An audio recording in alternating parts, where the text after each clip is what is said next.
ನಮಸ್ಕಾರ. ಅಲ್ಲಮ ಪ್ರಭುಗಳು ಮಳೆಯನ್ನೇ ತಂದುಬಿಟ್ಟಿದ್ದಾರೆ. ವಚನ ವಿಭೂತಿಯ 4 ದಿವಸಗಳ ಕಂತಿಗೆ ಅಯಾಚಿತವಾಗಿ ಮತ್ತೆ 2 ದಿವಸಗಳು ಸೇರಿಕೊಳ್ತಾ ಇವೆ. ಆ ವಚನಗಳ ಮಾಹಾತ್ಮ್ಯ ಮತ್ತು ಆ ತತ್ವ ಗಾಂಭೀರ್ಯ, ಭಾವ ಸೌಂದರ್ಯಗಳು ಎಷ್ಟು ಹೇಳಿದರೂ ಸಾಕು ಮಾಡೋದಿಲ್ಲ.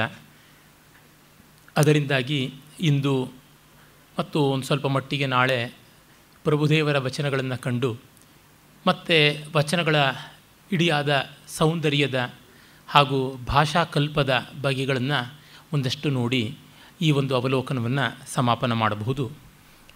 ನಿನ್ನೆ ಅಲ್ಲಮ ಪ್ರಭುಗಳ ಬದುಕಿನ ಕೆಲವೊಂದು ಮಜಲುಗಳನ್ನು ಹೇಳ್ತಾ ಇದ್ದೆ.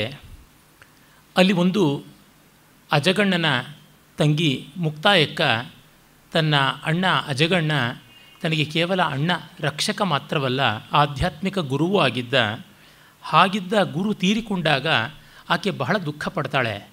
ಆಗ ಪ್ರಭುದೇವರು ಆಕೆಗೆ ಸಾಂತ್ವನವನ್ನು ಕೇವಲ ಪೇಯ್ನ್ ಕಿಲ್ಲರ್ ತರಹ ಅಲ್ಲ, ಒಂದು ದೊಡ್ಡ ಸರ್ಜರಿಯೇ ಮಾಡಿ ನಿವಾರಣೆ ಮಾಡಿಕೊಡ್ತಾರೆ ದುಃಖವನ್ನು. ಯಾಕೆಂದರೆ ನಮ್ಮ ನಂಬಿಕೆಗಳು ಬಹಳ ಬಾರಿ ಒಂದು ನೋವು ಮುರಿ ಅಂದರೆ ಪೇಯ್ನ್ ಕಿಲ್ಲರ್ ಅಷ್ಟೇ ಆಗಿರುತ್ತವೆ. ಪೇಯ್ನ್ ಕಿಲ್ಲರ್ನ ಸೈಡ್ ಎಫೆಕ್ಟ್ ಅಂದರೆ ಅಸಿಡಿಟಿ ಹೆಚ್ಚಾಗುವಂಥದ್ದು, ಹೊಟ್ಟೆ ಉರಿ ಹೆಚ್ಚಾಗುತ್ತದೆ. ಹಾಗಾಗಿ ಮೂಲದಲ್ಲಿ ಎಲ್ಲಿ ದೋಷ ಉಂಟು ಅದನ್ನು ನಿರ್ಮೂಲನ ಮಾಡಬೇಕು. ಆ ಅರ್ಥದಲ್ಲಿ ಕಂಡಾಗ ತತ್ವ ಪ್ರಾವಣ್ಯ, ತತ್ವನಿಷ್ಠೆ ಅದು ಬಿಟ್ಟರೆ ಬೇರೆ ಯಾವುದೂ ಅಲ್ಲ. ನಮ್ಮ ನಂಬಿಕೆಗಳೆಲ್ಲ ಒಂದು ನಂಬಿಕೆಯಿಂದ ಇನ್ನೊಂದು ಕಡೆಗೆ ನಮ್ಮನ್ನು ತಳ್ಳುತ್ತಾ ಇರ್ತವೆ ಹೊರತು ಆ ನಂಬಿಕೆಯನ್ನು ಅನುಭವವಾಗಿಸಿಕೊಳ್ಳುವ ಬಗೆಯ ಕಡೆಗೆ ನೋಡುವಂಥವೇ ಅಲ್ಲ. ಹಾಗಾಗಿ ಅದನ್ನು ನೇರ ನಿಲುವಿನಿಂದ ಮಾಡಿಕೊಡ್ತಾರೆ. ಏಕೆಂದರೆ ಎಷ್ಟೋ ಬಾರಿ ಸಮಾಧಾನ ಸಾಂತ್ವನದ ಮಾತುಗಳಿಗೆ ಒಂದು ಮಟ್ಟದ ಪ್ರಯೋಜನ ಇರುತ್ತವೆ, ಇಲ್ಲ ಅಂತ ಅಲ್ಲ. ಆದರೆ ಅದನ್ನು ನಾವು ತುಂಬ ದೊಡ್ಡದಾಗಿ ನಚ್ಚಬಾರದು. ಅಂದರೆ ಯಾರೋ ಆತ್ಮೀಯರಲ್ಲಿ ದುಃಖ ವಿಯೋಗ ಇತ್ಯಾದಿಗಳು ಬಂದಿರುತ್ತವೆ. ಆಗ ಅವರಿಗೆ ಸಮಾಧಾನವನ್ನು ನಾವು 4 ಮಾತುಗಳಲ್ಲಿ ಹೇಳ್ತೀವಿ. ಆದರೆ ಅದು ವಾಸ್ತವ ಅಂತ ಅವರು ಅಂದುಕೊಳ್ಳಬಾರ್ದು, ನಾವು ಅಂದುಕೊಳ್ಳಬಾರ್ದು. ಮತ್ತು ಅದು ಏನಿದ್ದರೂ ಆ ತಾತ್ಕಾಲಿಕವಾದ ಖೇದವನ್ನು ಮರೆಯೋದಕ್ಕೆ, ತನ್ಮೂಲಕ ನಿಜವಾದ ತತ್ವವನ್ನು ಅರಿಯೋದಕ್ಕೆ ಬೇಕಾದ ಪೂರ್ವ ಸಿದ್ಧತೆಯನ್ನು ಮಾಡಿಕೊಳ್ಳೋದಕ್ಕೆ ಅಂತ ತಿಳಿದರೆ ಯುಕ್ತ. ಹಾಗಲ್ಲವಾದರೆ ಸಮಾಧಾನದ ಮಾತುಗಳು, ಪ್ರರೋಚನೆಯ ಮಾತುಗಳನ್ನು ಪರಮಾರ್ಥ ಅಂತ ಭ್ರಮಿಸಿಕೊಳ್ಳುವುದಾಗುತ್ತದೆ. ಇಲ್ಲಿಗೆ ಬರುವ ಒಂದು 5-10 ನಿಮಿಷಗಳ ಮುನ್ನ ಸ್ನೇಹಿತರೊಬ್ಬರು ಸಿಕ್ಕಿದ್ದರು. ಅವರ ಹತ್ತಿರದ ಕುಟುಂಬದ ಹೆಣ್ಣು ಮಗಳೊಬ್ಬಳು ಬಾಲಪ್ರತಿಭೆ, ಒಂದು ದೊಡ್ಡ ಪುಸ್ತಕವನ್ನೇ ಬರೆದಿದ್ದಾಳೆ ಅಂತ ಗೊತ್ತಿತ್ತು ನನಗೆ. ಅದನ್ನು ನನಗೂ ಕೊಟ್ಟಿದ್ದರು. ಎಲ್ಲರಿಂದಲೂ ಕೂಡ ಪ್ರಶಂಸೆ ಬಂದಿತ್ತು ಆ ಪುಸ್ತಕಕ್ಕೆ. ಆ ಪುಸ್ತಕಕ್ಕೆ ಪ್ರಸ್ತಾವನೆಯನ್ನು ಬರೆದಂಥವರು ನನ್ನ ಗುರುಗಳೂ ಹೌದು. ಅವರು ಬಹಳ ಮೆಚ್ಚಿದ್ದರು. ಆದರೆ ನನ್ನನ್ನು ಈ ಅಭಿಪ್ರಾಯ ಏನು ಅಂತ ಕೇಳಿದ್ರು. ನಾನು ಹೇಳಿದೆ, ಪ್ರಾಯಶಃ ಎಲ್ಲರ ಅಭಿಪ್ರಾಯಕ್ಕಿಂತ ವ್ಯತಿರಿಕ್ತವಾದದ್ದು ನನ್ನ ಅಭಿಪ್ರಾಯ ಅಂತ ಅನಿಸುತ್ತದೆ. ಬಾಲಪ್ರತಿಭೆಗಳನ್ನು ಹೊಗಳಿಯೇ ನಾವು ಕೆಡಿಸಿಬಿಡ್ತೀವಿ ಅಂತ ಅನಿಸುತ್ತದೆ. ಅವರು ಹಾಗಾಗಿ ಮತ್ತೊಂದು ಸಂಸ್ಕಾರಕ್ಕೆ ಹದಕ್ಕೆ ತಯಾರಾಗೋದಿಲ್ಲ ಅಂತನ್ನುವ ಮಾತುಗಳನ್ನು ಹೇಳಿದೆ. ಅವರು ಒಪ್ಪಿಕೊಂಡರು. ಅಂದರೆ ತತ್ವನಿಶ್ಚಯಕ್ಕೆ ಬೇಕಾಗಿರುವಂಥದ್ದು ನಿರ್ದಯವಾದ ವರ್ತನೆ. ಅಲ್ಲಮ ಪ್ರಭುಗಳಷ್ಟು ನಿರ್ದಯ ಯಾರೂ ಇಲ್ಲ. ಯಾಕೆ ಅಂದರೆ ಆತ ಪರಮ ಕರುಣಾಳು. ಕಾರುಣ್ಯಕ್ಕೆ ಮಾತ್ರ ಆ ನಿರ್ದಯತ್ವ ಇರುವುದಕ್ಕೆ ಸಾಧ್ಯ. ಹಾಗಾಗಿ ಅವರು ಹೇಳ್ತಾರೆ, ನನ್ನ ಅಜಗಣ್ಣ ಬಹಳ ಇರಬೇಕು ಚೆನ್ನಾಗಿ ಅಂತ ಅನಿಸುತ್ತದೆ. ಆತ ಇಲ್ಲವಲ್ಲ, ನನ್ನ ಗುರು ತುಂಬ ದೊಡ್ಡವರು. ಗುರು ತಾನಾದಡೂ ಗುರು ವಿಡಿದಿರಬೇಕು ಎನ್ನ ಅಜಗಣ್ಣನಂತೆ. ಅಜಗಣ್ಣನಂಥ ಗುರು ನನಗೆಲ್ಲಿ ಸಿಗ್ತಾನೆ? ಅಜಗಣ್ಣ ಬೇಕು ಅಂತಂದರೆ ಸಹಜ ಸಂಬಂಧಕ್ಕೆ ಗುರುವಲ್ಲದೆ ಅಸಹಜಕ್ಕೆ ಗುರು ಉಂಟೆ ತಾಯೇ. ಗುರು ಅನ್ನೋದಿಲ್ಲೆಲ್ಲ ಬರೋದಿಲ್ಲ, ಏಕಾಯನ, ಅಲ್ಲಿ ಇನ್ಯಾರೂ ಹೋಗುವಂತೆ ಇಲ್ಲ ಅಂತ. ನೆರೆಯ ನರಿತು ಮರೆಯಬಲ್ಲಡೆ ಎನ್ನ ಅಜಗಣ್ಣನಂತೆ ಶಬ್ದಮುಗ್ಧವಾಗಿರಬೇಕಲ್ಲದೆ ಶಬ್ದ ಸಂದಣಿಯ ಮಾತು ಸಯವಲ್ಲ ನೋಡ ಪ್ರಭುವೇ. ನನ್ನ ಅಜಗಣ್ಣ ಶಬ್ದಮುಗ್ಧವಾಗಿದ್ದಾನೆ. ಅಂದರೆ ಶಬ್ದವನ್ನು ಒಂದು ವಿಸ್ಮಯದಿಂದ ನೋಡ್ತಾನೆ. ಆ ರೀತಿ ಇರಬೇಕು, ಬೀದಿ ಮಾತಿನವನಲ್ಲ ಅಂತ. ಅದಕ್ಕೆ ಪ್ರಭುಗಳು ಹೇಳ್ತಾರೆ, ಮಾತೆಂಬುದು ಜ್ಯೋತಿರ್ಲಿಂಗ, ಸ್ವರವೆಂಬುದು ಪರತತ್ವ, ತಾಳೋಷ್ಟ ಸಂಪುಟವೆಂಬುದೇ ನಾದಬಿಂದು ಕಳಾತೀತ, ಗುಹೇಶ್ವರನ ಶರಣರು ನುಡಿದು ಸೂತಕಿಗಳಲ್ಲ ಕೇಳ ಮರುಳೆ. ಶಬ್ದಮುಗ್ಧತ್ವಕ್ಕಿಂತ ಮಿಗಿಲಾದದ್ದು ಉಂಟು. ಶಬ್ದದೊಳಗಣ ನಿಶಬ್ದದಂತೆ ಗುಹೇಶ್ವರ ನಿಮ್ಮ ಮತ್ತು ಶರಣರ ಸಂಬಂಧ ಅಂತ ಒಂದು ಕಡೆ ಹೇಳ್ತಾರೆ. ಹಾಗಾಗಿ ಶಬ್ದಮುಗ್ಧತ್ವ ಸಾಕಾಗೋಲ್ಲ, ಅದಕ್ಕೂ ಮಿಗಿಲಾಗಿ ಹೋಗಬೇಕು ಅಂತ. ಎನ್ನ ಅಜಗಣ್ಣ ತಂದೆ ಶಬ್ದಕ್ಕೆ ಹೇಸಿ ಮುಗ್ಧನಾದನು ಪ್ರಭುವೆ ಅಂತ ಅವಳು ಸ್ಪಷ್ಟೀಕರಣ ಕೊಡ್ತಾಳೆ. ತನ್ನ ತಾ ನರಿದಡೆ ನುಡಿಯೆಲ್ಲ ತತ್ವ ನೋಡ, ತನ್ನ ತಾ ಮರದಡೆ ನುಡಿಯೆಲ್ಲ ಮಾಯೆ ನೋಡ ಅಂತಾರೆ. ತನ್ನನ್ನು ತಾನು ಅರಿಯುವುದಾದರೆ ನುಡಿಯೇ ತತ್ವ, ಅರಿಯೋಕ್ಕಾಗದೇ ಇದ್ದರೆ ನುಡಿಯೇ ಮಾಯೆ ಅಂತ. ಹೀಗಾಗಿ ಶಬ್ದದ ಬಗ್ಗೆ ನಾವು ನಮ್ಮ ಬಯಾಸನ್ನು ಇಟ್ಕೊಳ್ಬಾರ್ದು ಅಂತ. ಕೆಲವರು ಅಶಕ್ತಿಯಿಂದ ಮೌನವನ್ನು ಪ್ರತಿಪಾದನೆ ಮಾಡ್ತಾರೆ. ಆದರೆ ಅಶಕ್ತಿಯಿಂದ ಯಾವುದನ್ನು ಪ್ರತಿಪಾದಿಸಿದರೂ ಅದು ಯುಕ್ತವಾಗೋದಿಲ್ಲ. ಶಕ್ತಿಯಿಂದಾಗಿ ಮೌನವನ್ನು ಹೇಳಬೇಕು. ಮಾತಿನ ಮೂಲವನ್ನು ಬಲ್ಲವನ ಮೌನ ಅದ್ಭುತವಾದದ್ದು. ಮಾತಿಗೆ ಅತಂತ್ರನಾದವನು ಮೌನೋಪಾಸನೆ ಮಾಡೋದ್ರೊಳಗೆ ಏನು ಮಹತ್ವ ಉಂಟು? ಹಾಗಾಗಿ ಅವರು ಹೇಳ್ತಾ ಇದ್ದಾರೆ, ಅಭಿನವ ಗುಪ್ತ ಮತ್ತು ಕಲ್ಲಟ, ವಸುಗುಪ್ತ ಮೊದಲಾದ ಅನೇಕ ಕಾಶ್ಮೀರದ ಪ್ರತ್ಯಭಿಜ್ಞಾ ಶೈವ ದರ್ಶನದವರು ಪ್ರತಿಪಾದಿಸಿರುವಂಥದ್ದು ರೆಕಾಗ್ನಿಷನ್, ಮತ್ತೆ ಗುರುತಿಸಿಕೊಳ್ಳುವುದು, ಪ್ರತಿ ಅಭಿಜ್ಞಾನ, ಪ್ರತ್ಯಭಿಜ್ಞಾನ, ಅದನ್ನು ಹೇಳ್ತಾರೆ. ಪ್ರಭುದೇವರು ಕೂಡ ಆ ಒಂದು ಪ್ರತಿಭಿಜ್ಞಾ ಶೈವ ಸಂಪ್ರದಾಯದ ಎಷ್ಟೋ ತತ್ವಗಳನ್ನು ತಮ್ಮ ವಚನದಲ್ಲಿ ಕಾಣಿಸ್ತಾರೆ. ಅವರ ವಚನಗಳಲ್ಲಿ ನಾವು ಮುಖ್ಯವಾಗಿ ಕಂಡುಬರುವಂಥದ್ದು ಉತ್ತಮೋತ್ತಮವಾದಂಥ ಹಂತದ ನಿರ್ವಿಶೇಷ ಕೇವಲಾದ್ವೈತ ಮತ್ತು ಪ್ರತಿಭಿಜ್ಞಾ ಶೈವ ದರ್ಶನದ ಛಾಯೆಗಳು, ಶಕ್ತಿ ವಿಶಿಷ್ಟಾದ್ವೈತದ ಆಗಿಷ್ಟು ಈಗಿಷ್ಟು ಬಂದು ಸುಳಿದಾಡುವಂಥ ತತ್ವಗಳು. ಮುಖ್ಯವಾಗಿ ಅವರು ನಿರ್ವಿಕಲ್ಪ ನಿರಾಧಾರ ಅನ್ನುವ ಸ್ಥಿತಿ ಯಾವುದುಂಟು ಅಲ್ಲಿ ವಿಹರಿಸ್ತಾ ಇರ್ತಾರೆ. ಅವರ ವಚನಗಳು ಶಾಸ್ತ್ರ ಅಂತ ಬರೆಯೋದಕ್ಕೆ ಹೋದದ್ದಲ್ವಲ್ಲ, ಉಪನಿಷತ್ತುಗಳು ಅಂತ ಆ ಕಾರಣದಿಂದಲೇ ಹೇಳಿದ್ದು ವಚನಗಳನ್ನು. ಅವುಗಳಿಗೆ ವ್ಯಾಖ್ಯಾನ ಬರೆದು ಒಂದು ಕ್ರಮಕ್ಕೆ ತರುವ ಪ್ರಯತ್ನ ನಾವು ಮಾಡಬಹುದು, ಆದರೆ ಅವು ಅಕ್ರಮವಲ್ಲ, ಕ್ರಮಾತೀತ. ಅಂದರೆ ಕಾಡಿನ ಮರ ಸಹಜವಾಗಿ ಬೆಳೆದರೆ ಆ ಕೊಂಬೆ ರೆಂಬೆಗಳಲ್ಲಿ ಒಂದು ಸಾಮರಸ್ಯ ಇರುತ್ತದೆ. ಆದರೆ ಅದು ನಾವು ಪಾರ್ಕ್ನಲ್ಲಿ ಕೊಕ್ಕರೆಯ ಆಕಾರಕ್ಕೆ, ಕಾಗೆಯ ಆಕಾರಕ್ಕೆ, ಮೊಲದ ಆಕಾರಕ್ಕೆ ಮರಬಳ್ಳಿಗಳನ್ನು ಪ್ರೋನ್ ಮಾಡ್ತೀವಲ್ಲ, ಆ ರೀತಿಯಾದದ್ದು ಅಲ್ಲ. ಇದೇ ಬೇರೆ, ಅದೇ ಬೇರೆ. ಶಾಸ್ತ್ರ ಅನ್ನುವುದು ಈ ರೀತಿಯಾದ ಸಂದರ್ಭಗಳಲ್ಲಿ ಅನುಭವಿಗಳ ವಾಕ್ಯಕ್ಕೆ ಒಂದು ತರ್ಕಶುದ್ಧವಾದ ವ್ಯವಸ್ಥೆಯನ್ನು ಕೊಡುವುದು. ಅನುಭವಿಗಳ ವಾಕ್ಯ ತರ್ಕರಹಿತವಲ್ಲ, ಕೆಲವೊಮ್ಮೆ ತರ್ಕಾತೀತವಾಗಿರುತ್ತವೆ. ಅಲ್ಲೆಲ್ಲ ವ್ಯವಸ್ಥೆ ಮಾಡಿಕೊಡಬೇಕಾದ ಕರ್ತವ್ಯ ಶಾಸ್ತ್ರಕಾರನಿಗೆ ಬಂದಾಗ ಅಲ್ಲಷ್ಟು ಇಲ್ಲಷ್ಟು ಅವನಿಗೆ ಕೈ ಕಟ್ಟುವ, ಬಾಯಿ ಕಟ್ಟುವ ಪ್ರಸಂಗಗಳು ಬರ್ತವೆ. ಪ್ರಭುದೇವರಲ್ಲಿ ಆ ಥರದ್ದು ಉಂಟು, ಅದು ಉಪನಿಷತ್ತುಗಳಲ್ಲಿ ಕಾಣಸಿಗುವಂಥವೇ ಆಗಿವೆ. ಇರಲಿ, ಹೀಗಾಗಿ ಅವರು ಹೇಳ್ತಾರೆ ಈ ಅಭಿಜ್ಞಾನ ಅನ್ನೋದು ಬಹಳ ಮುಖ್ಯ ಅಂತ ಹೇಳ್ತಾರೆ. ಆಮೇಲೆ ಅವಳು ಹೇಳ್ತಾಳೆ, ನುಡಿಯ ಹಂಗಿನ್ನೂ ನಿಮಗೆ ಹಿಂಗದು, ನಿಮಗಿನ್ನೂ ಮಾತಿನ ಹಂಗಿದೆ ಅಂತ ಅನಿಸುತ್ತದೆ ಎನ್ನುವ ಆಕ್ಷೇಪ ಮಾಡ್ತಾಳೆ. ಯಾಕೆಂದರೆ ಈ ಮೌನದ ಸರದಾರರಿದ್ದಾರಲ್ಲ, ಮೌನದಲ್ಲಿ ಎಲ್ಲ ಆಗಿಬಿಡುತ್ತದೆ ಅಂತಂತಾರೆ. ಮನಸ್ಸು ಮೌನವಾಗದೆ ಬರೀ ತುಟಿ ಮೌನವಾದರೆ ಏನು ಪ್ರಯೋಜನ?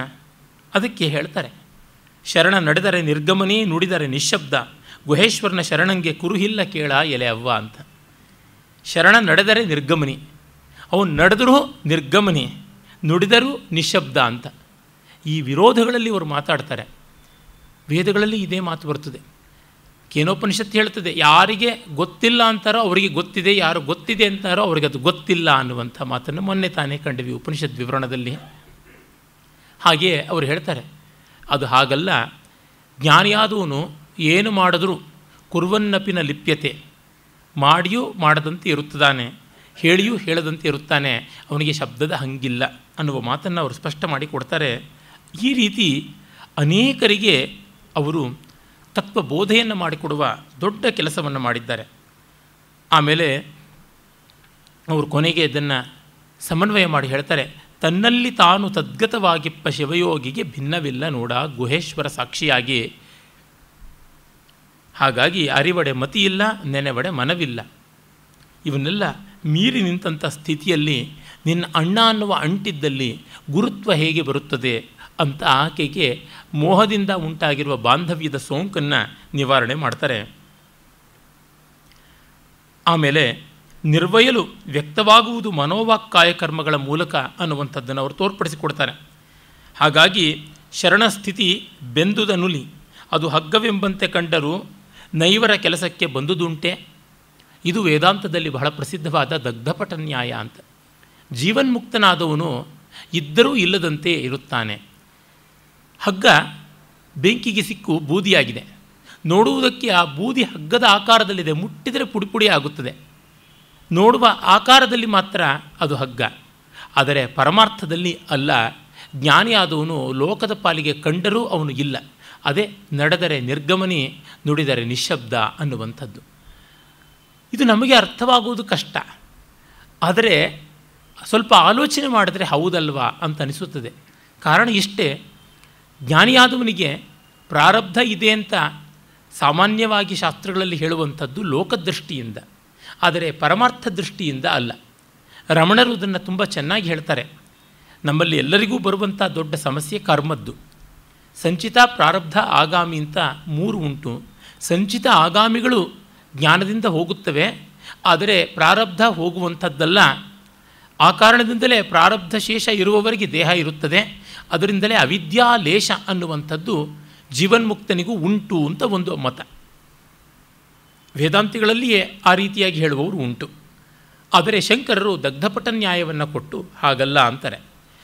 ಅವಿದ್ಯಾಲೇಷ ಉಂಟು ಅಂದರೆ ಅವನಿಗೂ ಒಂದಷ್ಟು ಸೋಂಕಿದೆ ಎನ್ನುವರು ಕುಲಾಲ ಚಕ್ರ ಭ್ರಮಣ ನ್ಯಾಯವನ್ನು ಕೊಡ್ತಾರೆ. ಕುಂಬಾರನ ಚಕ್ರ ಆಡ್ತಿದೆ, ತಿರುಗುವ ಚಕ್ರದ ಮೇಲೆ ಮಣ್ಣಿನ ಮುದ್ದೆ ಇಟ್ಟು ಮಣ್ಣಿನ ಮುದ್ದೆಯನ್ನು ಮಡಕೆಯಾಗಿ ರೂಪಾಂತರ ಮಾಡ್ತಾರೆ. ಆ ಮಡಕೆಯನ್ನು ಮೇಲಿಂದ ತೆಗೆದ ಮೇಲೂ ಮಣ್ಣಿನ ಮುದ್ದೆ ಇಲ್ಲದಿದ್ದಾಗಲೂ ಚಕ್ರ ಸ್ವಲ್ಪ ಕಾಲ ತಿರುಗುತ್ತಾ ಇರ್ತದೆ. ಆ ರೀತಿ ಜ್ಞಾನಿಗೆ ಆ ಅಹಂಕಾರ, ಕಾಮಕರ್ಮಗಳು ಎಲ್ಲ ಹೋದ ಮೇಲೂ ಕೂಡ ಅವಿದ್ಯಾಲೇಷ ಇರುತ್ತದೆ. ಚಕ್ರ ಹೇಗೆ ಸುತ್ತುತ್ತದೆಯೋ ಆ ರೀತಿ ಫ್ಯಾನ್ ಆಫ್ ಮಾಡಿದ ಮೇಲೂ ಸ್ವಲ್ಪ ಕಾಲ ಸುತ್ತುತ್ತದಲ್ಲ, ಆ ರೀತಿಯಾಗಿ ಅಂತ. ಅದಕ್ಕೆ ಉತ್ತರ ಇಷ್ಟೇ, ಅದು ಲೋಕದೃಷ್ಟಿಯಿಂದ ಅವನು ಒಂದು ದೇಹವನ್ನು ಪಡೆದಿದ್ದಾನೆ ಅನ್ನುವಂಥ ಒಂದು ಕಾಣುವ ನೆವಕ್ಕಾಗಿ ಹೇಳಬೇಕಾದದ್ದಷ್ಟೇ ಹೊರತು ಅವನ ಪಾಲಿಗೆ ಅದು ಇಲ್ಲ. ನಮ್ಮ ಪಾಲಿಗೆ ಅವನಿದ್ದಾನೆ, ಅವನ ಪಾಲಿಗೆ ನಾವಿಲ್ಲ. ಇದನ್ನು ಅರ್ಥ ಮಾಡಿಕೊಳ್ಳೋದು ಬಹಳ ಕಷ್ಟ. ನಮಗೆ ಅವನು ಲೋಕದ ಕಟ್ಟು ನಿಟ್ಟಿಗೆ ತುತ್ತಾಗಿದ್ದಾನೆ ಅಂತ ಅಂದುಕೊಳ್ತೀವಿ. ಹಾಗೇನೂ ಅಲ್ಲ. ಒಬ್ಬ ಒಂದು ಕಾಲೇಜಿನ, ಒಂದು ಸ್ಕೂಲಿನ ವಿದ್ಯಾಭ್ಯಾಸದ ಹಂತವನ್ನು ಮುಗಿಸಿ ಮುಂದೆ ಹೋದವನು ಆ ಶಾಲೆಗೋ ಕಾಲೇಜಿಗೋ ಬಂದರೆ ಅವನಲ್ಲಿಯ ವಿದ್ಯಾರ್ಥಿ ಅಂತ ಹೇಳೋದಕ್ಕೆ ಸಾಧ್ಯವ? ಅಲ್ಲ. ಅವನು ಬಂದಿದ್ದಾನೆ, ಅಲ್ಲಿ ಯಾವುದೋ ಒಂದು ಭಾಷಣ ಆಗ್ತಾ ಇರ್ತದೆ, ಬಂದು ಕೂತು ಕೇಳ್ತಾ ಇದ್ದಾನೆ. ನೋಡಿದ್ರೆ ಆ ತರಗತಿಯಲ್ಲಿ ಕೂತಂತೆ ಇವನು ಕೂತಿದ್ದಾನೆ, ಹಾಗಾಗಿ ಇವನಿಗೂ ಡಿಗ್ರಿ ಬಂದಿಲ್ಲ ಅಂತ ಅನಿಸುತ್ತದೆ ಅಂತಂದರೆ ಅದು ಅಲ್ಲ. ಅದು ಲೀಲೆ. ಲೀಲೆಗೆ ಕಾರ್ಯಕಾರಣ ಸಂಬಂಧ ಇಲ್ಲ, ಕರ್ತವ್ಯಕ್ಕೆ ಕಾರ್ಯಕಾರಣ ಸಂಬಂಧ ಉಂಟು. ಈ ಕಾರಣವನ್ನು ಅಲ್ಲಮಪ್ರಭುಗಳು ಬಹಳ ಚೆನ್ನಾಗಿ ಹೇಳ್ತಾ ಇದ್ದಾರೆ. ಹಾಗಾಗಿ ಅವನು ಅಜಗಣ್ಣ ಬೆಂದ ನುಲಿ, ನುಲಿ ಅಂದರೆ ಹಗ್ಗ, ಬೆಂದ ನುಲಿ ಬಯಲೊಡಲಿಗ, ಬಯಲೇ ಒಡಲಾದವನು. ಅವನು ಜೀವನ್ಮುಕ್ತನಾದವನು, ವಿದೇಹ ಮುಕ್ತಿಯನ್ನು ಪಡೆದಿದ್ದಾನೆ. ಹಾಗಾಗಿ ಯೋಚನೆ ಮಾಡಬೇಡ ಅಂತನ್ನುವ ಸಮಾಧಾನವನ್ನು ಕೊಟ್ಟು ಆಮೇಲೆ ಆಕೆ ಉರಿಯುಂಡ ಕಪ್ಪುರದಂತಾದನಯ್ಯ ಅಂತ ಸಮಾಧಾನವನ್ನು ಮಾಡ್ಕೋತಾರೆ. ಹೀಗೆ ಶ್ರೀಶೈಲಕ್ಕೆ ಹೋಗಿ ಗೋರಕ್ಷನನ್ನಾಗಲಿ, ಸೊಲ್ಲಾಪುರಕ್ಕೆ ಹೋಗಿ ಸಿದ್ದರಾಮನನ್ನಾಗಲಿ, ಕಲ್ಯಾಣದಲ್ಲಿ ಬಸವಣ್ಣ, ಚೆನ್ನಬಸವಣ್ಣ ಮೊದಲಾದವರನ್ನಾಗಲಿ, ಮತ್ತು ಅಜಗಣ್ಣನ ತಂಗಿ ಮುಕ್ತಾಯಕ್ಕನ್ನಾಗಲಿ ಅವರು ತತ್ವದ ನಿಶ್ಚಿತವಾದ ಪಥಕ್ಕೆ ತಂದು ಕೊಡುವಂಥದ್ದು ಬಹಳ ದೊಡ್ಡ ಸಂಗತಿ ಅಂತ ಅನಿಸುತ್ತದೆ. ಆಮೇಲೆ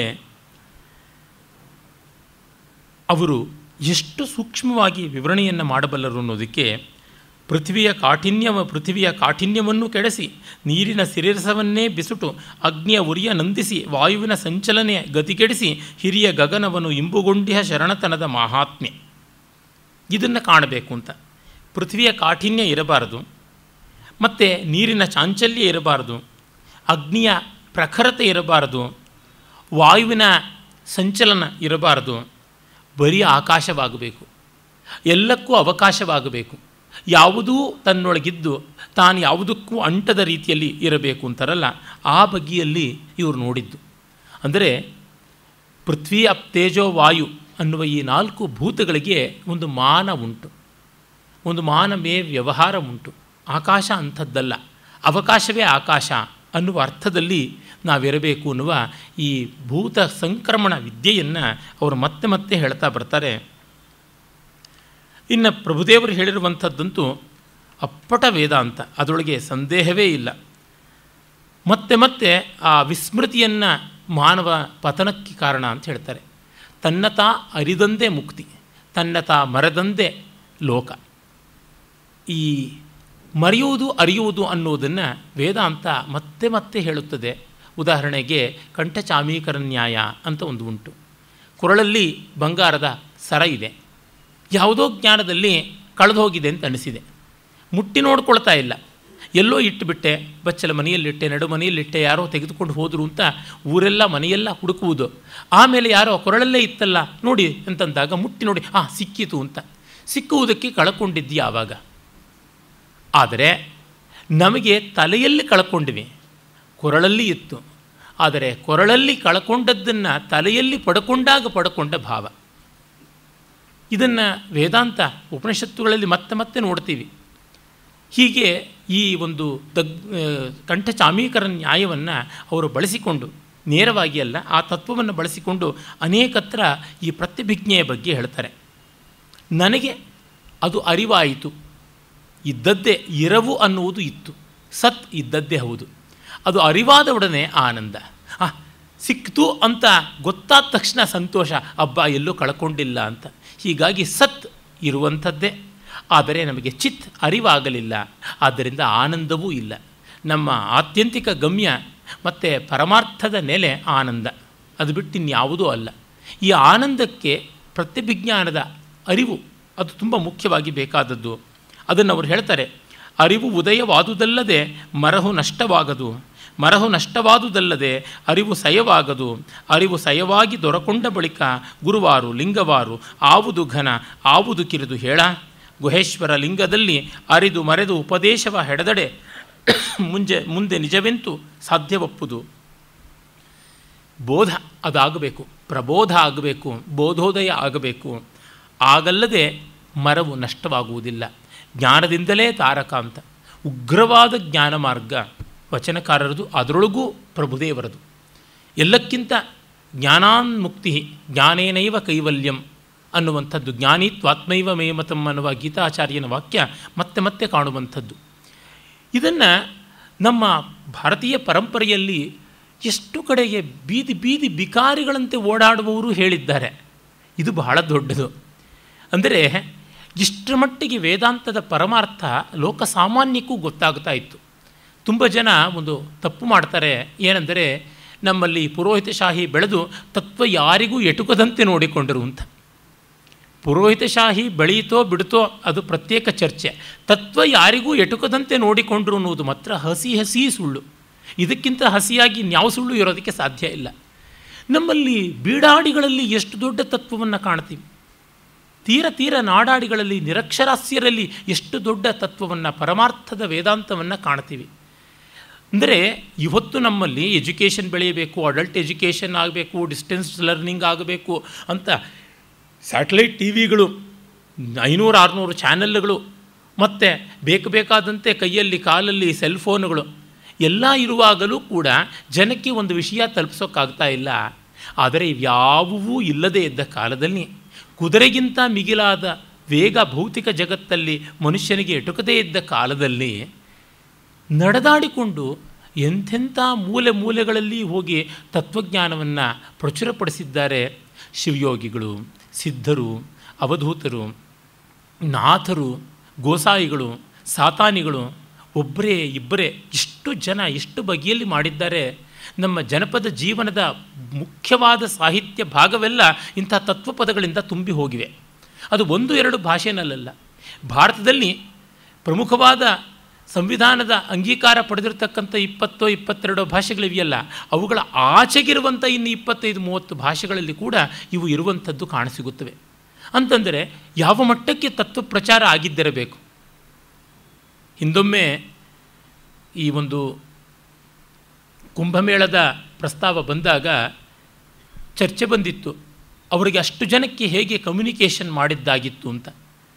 ಪಂಡಿತ್ ಮದನ್ ಮೋಹನ್ ಮಾಳವೀಯರು ಒಬ್ಬ ವಿದೇಶಿ ಪತ್ರಿಕೋದ್ಯೋಗಿಗಳ ತಂಡವನ್ನು ಕರ್ಕೊಂಡು ಹೋಗಿದ್ದಾಗ ಕುಂಭಮೇಳಕ್ಕೆ, ಇಷ್ಟಕ್ಕೆ ಯಾವ ರೀತಿ ಪ್ರಚಾರ ಕೊಟ್ಟರು, ಇಷ್ಟು ಕೋಟಿಗಟ್ಟಲೆ ಜನ ಸೇರೋಕ್ಕೆ ಅಂದರೆ ಪಂಚಾಂಗ ತೆಗೆದು ತೋರಿಸಿ ಒಂದೇ ವಾಕ್ಯ, ಆ ಕುಂಭದಲ್ಲಿ ಗುರು ಬರ್ತಾನೆ, ಸಿಂಹದಲ್ಲಿ ಗುರು ಬರ್ತಾನೆ, ಅರ್ಧ ಕುಂಭ ಹೀಗಾಗುತ್ತದೆ, ಪೂರ್ಣಕುಂಭ ಹೀಗಾಗುತ್ತದೆ ಅನ್ನೋದು ಬಿಟ್ಟರೆ ಇನ್ಯಾವುದೂ ಇಲ್ಲ.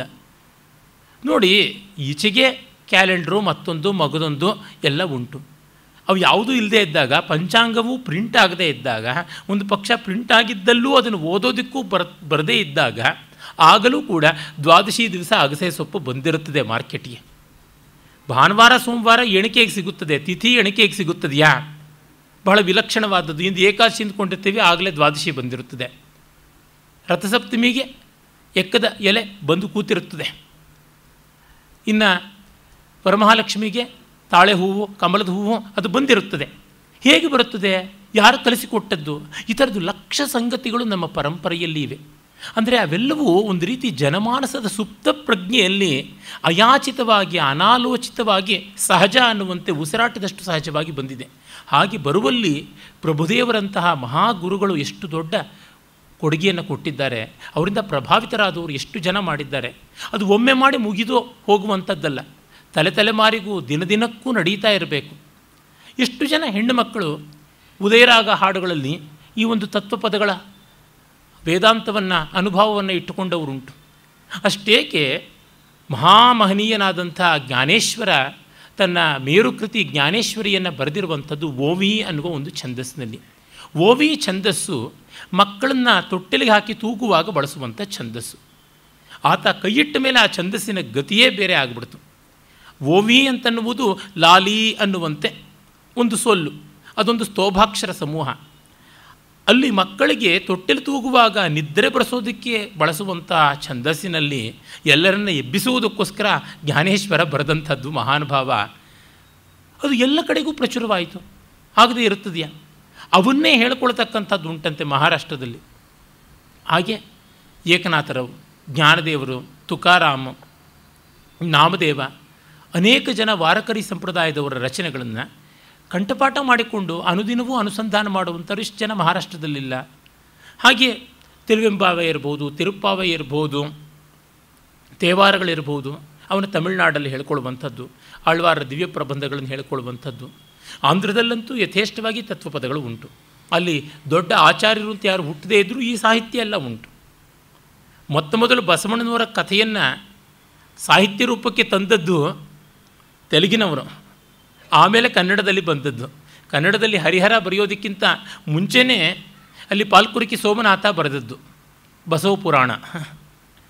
ಹೀಗೆ ಒಂದೊಂದು ಪ್ರಾಂತದಲ್ಲೂ ಎಷ್ಟೆಷ್ಟು ಜನ ಯಾವ್ಯಾವ ರೀತಿಯಲ್ಲಿ ಮೌಖಿಕವಾಗಿ, ಗ್ರಾಂಥಿಕವಾಗಿ ಮಾಡ್ತಾ ಬಂದರೂ ಆ ಕಾರಣದಿಂದ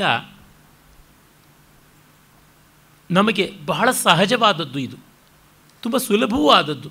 ಇದನ್ನು ಒಂದು ಹೊರಗಿನ ಸಂಸ್ಕೃತಿಯನ್ನು ಅರ್ಥ ಮಾಡಿಕೊಳ್ಳೋದಕ್ಕೆ ಬಹಳ ಒದ್ದಾಡಬೇಕಾಗುತ್ತದೆ. ನಮಗೆ ಅಯಾಚಿತವಾಗಿ, ಅಪ್ರಯತ್ನವಾಗಿ, ತುಂಬ ನಿಸರ್ಗ ಸಹಜವಾಗಿ ಎಂಬಂಥ ಎಷ್ಟೋ ವಿಷಯಗಳು ಬಂದಿವೆ. ಅದನ್ನಿಂದು ಮರೀತಾ ಇರುವಂಥದ್ದು ದುಃಖದ ಸಂಗತಿ.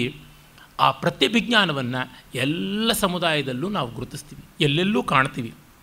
ಇದನ್ನು ಮಾಡಿಕೊಟ್ಟಿದ್ದಾರೆ. ಇದು ಪ್ರತ್ಯೇಕತಾವಾದಕ್ಕೆ ಶತವಿರೋಧವಾದಂಥದ್ದು, ಪ್ರತ್ಯೇಕತಾವಾದಕ್ಕೆ ಪ್ರತಿಭೂಮಿಯಾದದ್ದು. ಅದು ವಜ್ರಾಯುಧದಂತೆ ಇರುವಂಥದ್ದು. ಅವರು ನೋಡಿ, ಅವಧೂತ ಗೀತೆಯಲ್ಲಿ ಬರುವ ವಾಕ್ಯಗಳನ್ನು ಎಷ್ಟು ಚೆನ್ನಾಗಿ ಅನುವಾದ ಮಾಡಿ ಹೇಳ್ತಾರೆ.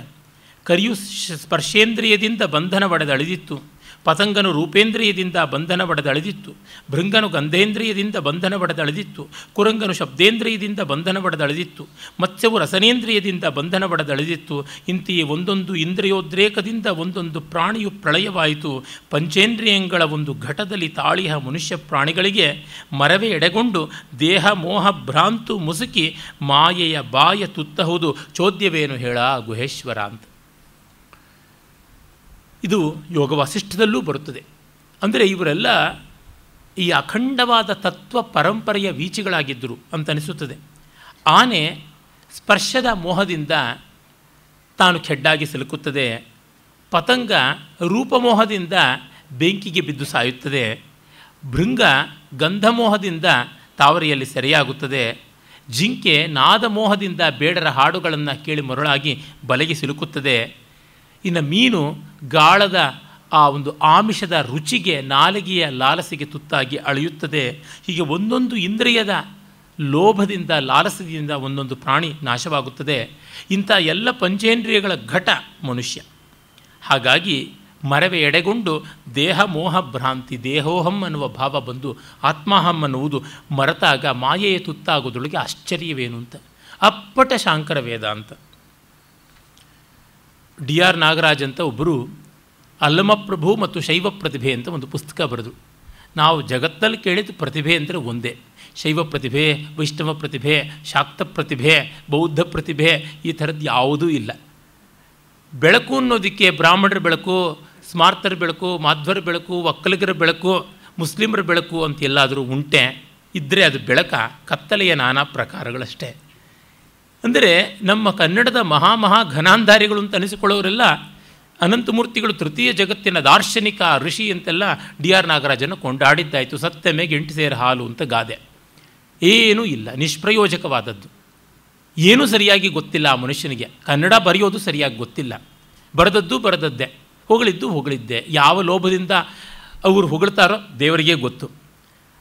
ಇರಲಿ, ಯಾಕೆ ಹೇಳ್ತೀನಿ ಅಂತಂದರೆ, ಅವ್ರು ಹೇಳ್ತಾರೆ ಅಲ್ಲಮ ಪ್ರಭುಗಳದು ಭಾರತೀಯ ದಾರ್ಶನಿಕ ಪರಂಪರೆಯಿಂದಲೇ ಭಿನ್ನವಾದಂಥದ್ದು ಅಂತ. ಎಂಥದ್ದದು ಮಣ್ಣೊಯ್ಕೊಳ್ಳೋದಕ್ಕೆ ಭಿನ್ನವಾದದ್ದು? ಏನು ಓದಿ ಗೊತ್ತಿದೆ ಆ ಮನುಷ್ಯನಿಗೆ? 3 ಹೊತ್ತು ಕುಡಿದು ಕುಪ್ಪಳಿಸ್ತಾ ಇದ್ದಿದ್ದು ಬಿಟ್ಟರೆ ಇನ್ನೇನು ಗೊತ್ತಿರಲಿಲ್ಲ ಆ ಥರ ಬರೆದವರಿಗೆ.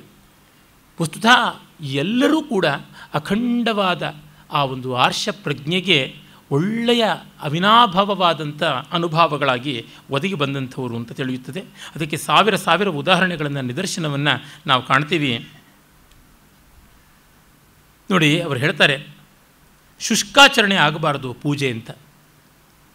ಹೊತ್ತಾರೆ ಪೂಜಿಸಲು ಬೇಡ ಕಂಡ, ಬೈಗೆಯೂ ಪೂಜಿಸಲು ಬೇಡ ಕಂಡ, ಇರುಳುವನು ಹಗಲುವನು ಕಳೆದು ಪೂಜೆಯನ್ನು ಪೂಜಿಸಲು ಬೇಕು ಕಂಡ. ಪೂಜೆಯನ್ನು ಪೂಜಿಸು ನೀನು ಅಂತ. ಹಗಲು ಪೂಜೆ ಮಾಡೋದು, ಸಂಜೆ ಪೂಜೆ ಮಾಡೋದು, ಇರುಳು ಪೂಜೆ ಮಾಡೋದು, ಮಧ್ಯಾಹ್ನದಲ್ಲಿ ಪೂಜೆ ಮಾಡೋದಿಲ್ಲ, ಪೂಜೆಯನ್ನು ಪೂಜೆ ಮಾಡು ಅಂತ. ಅಂದರೆ ಪೂಜೆ ಯಾವಾಗ ಮಾಡಬೇಕು ಅನ್ನೋದು ದೊಡ್ಡದಾಗಿ, ಪೂಜೆ ಅನ್ನುವುದು ಮರೆತು ಹೋದರೆ ಗತಿ ಏನು? ಇಲ್ಲಿ ಇರುವ ಮುಖ್ಯ ಅಧಿಕರಣ ಯಾವುದು ಅನ್ನುವುದನ್ನು ಮರೆತಾಗ ತುಂಬ ದೊಡ್ಡ ಅನ್ಯಾಯವಾಗುತ್ತದೆ. ಇದರ ಕಡೆಗೆ ಗಮನ ಇರಬೇಕು ಅಂತಂತಾರೆ.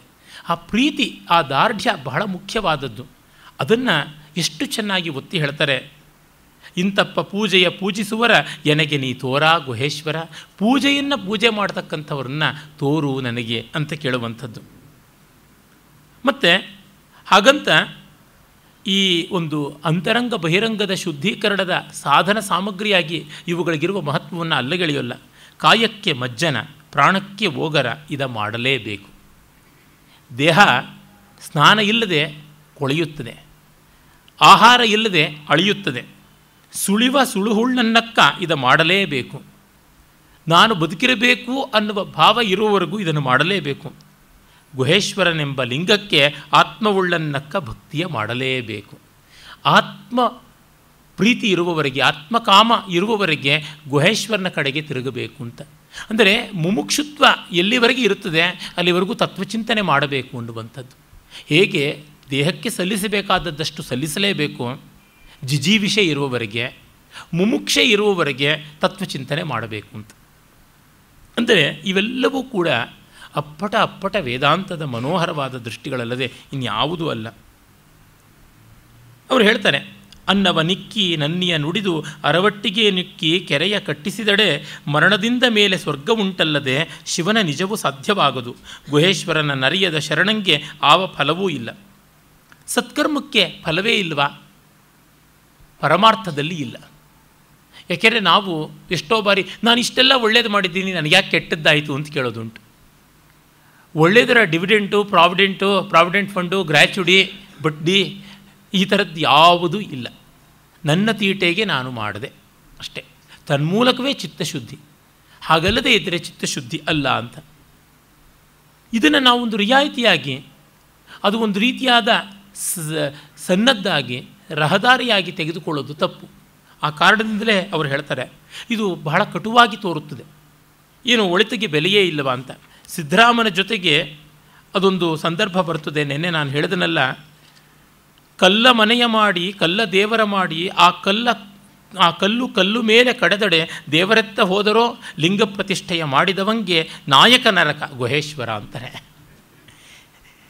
ಕಲ್ಲ ಮನೆಯ ಮಾಡಿ ದೇವಸ್ಥಾನವನ್ನು ಮಾಡಿ, ಕಲ್ಲ ದೇವರ ಮಾಡಿ ಮೂಲ ಪ್ರತಿಷ್ಠೆ ಮಾಡಿ, ಆ ಕಲ್ಲ ಮೇಲೆ ಕೆಡದಡೆ ಕಲ್ಲಿನ ಪೀಠದ ಮೇಲೆ ಮತ್ತೊಂದು ಕಲ್ಲಿಟ್ಟರೆ ದೇವರೆಲ್ಲೂ ಹೋದರು ಅಂತ. ಲಿಂಗ ಪ್ರತಿಷ್ಠೆಯನ್ನು ಈ ಥರ ಮಾಡಿದವನಿಗೆ ನಾಯಕ ನರಕ, ಕ್ಯಾಪಿಟಲ್ ಪನಿಷ್ಮೆಂಟ್ ಅಂತಾರಲ್ಲ, ಆ ರೀತಿ ಉತ್ತಮೋತ್ತಮ ಮಟ್ಟದ ನರಕ, ಅಲ್ಪಾಲ್ಪದ ನರಕವಲ್ಲ ಅಂತ ಹೇಳಿಬಿಟ್ಟು ಅಂತಾರೆ. ತೊರೆದು ಸತಿಸುತ ಮಾತೆ ಪಿತರುಗಳಲ್ ಎರಕವನ್ನು ಯತಿಯಾಗಿ ಸುಖದಲ್ಲಿ ಕೆರೆಗಳ ಅರವೆ ಬಾವಿ ದೇಗುಲಗಳನ್ನು ರಚಿಸಿದಡೆ ಅರಿಯಬಾರದು ಕಂಡ ಬಳುಕಿನ್ನರಿವ ಪರ್ಯಂತಯ್ಯ ನಿಜವನ್ನು ಬರಿದೆ ಬಣ್ಣಿಸಬೇಡವೈ ಗುರುರಾಯ.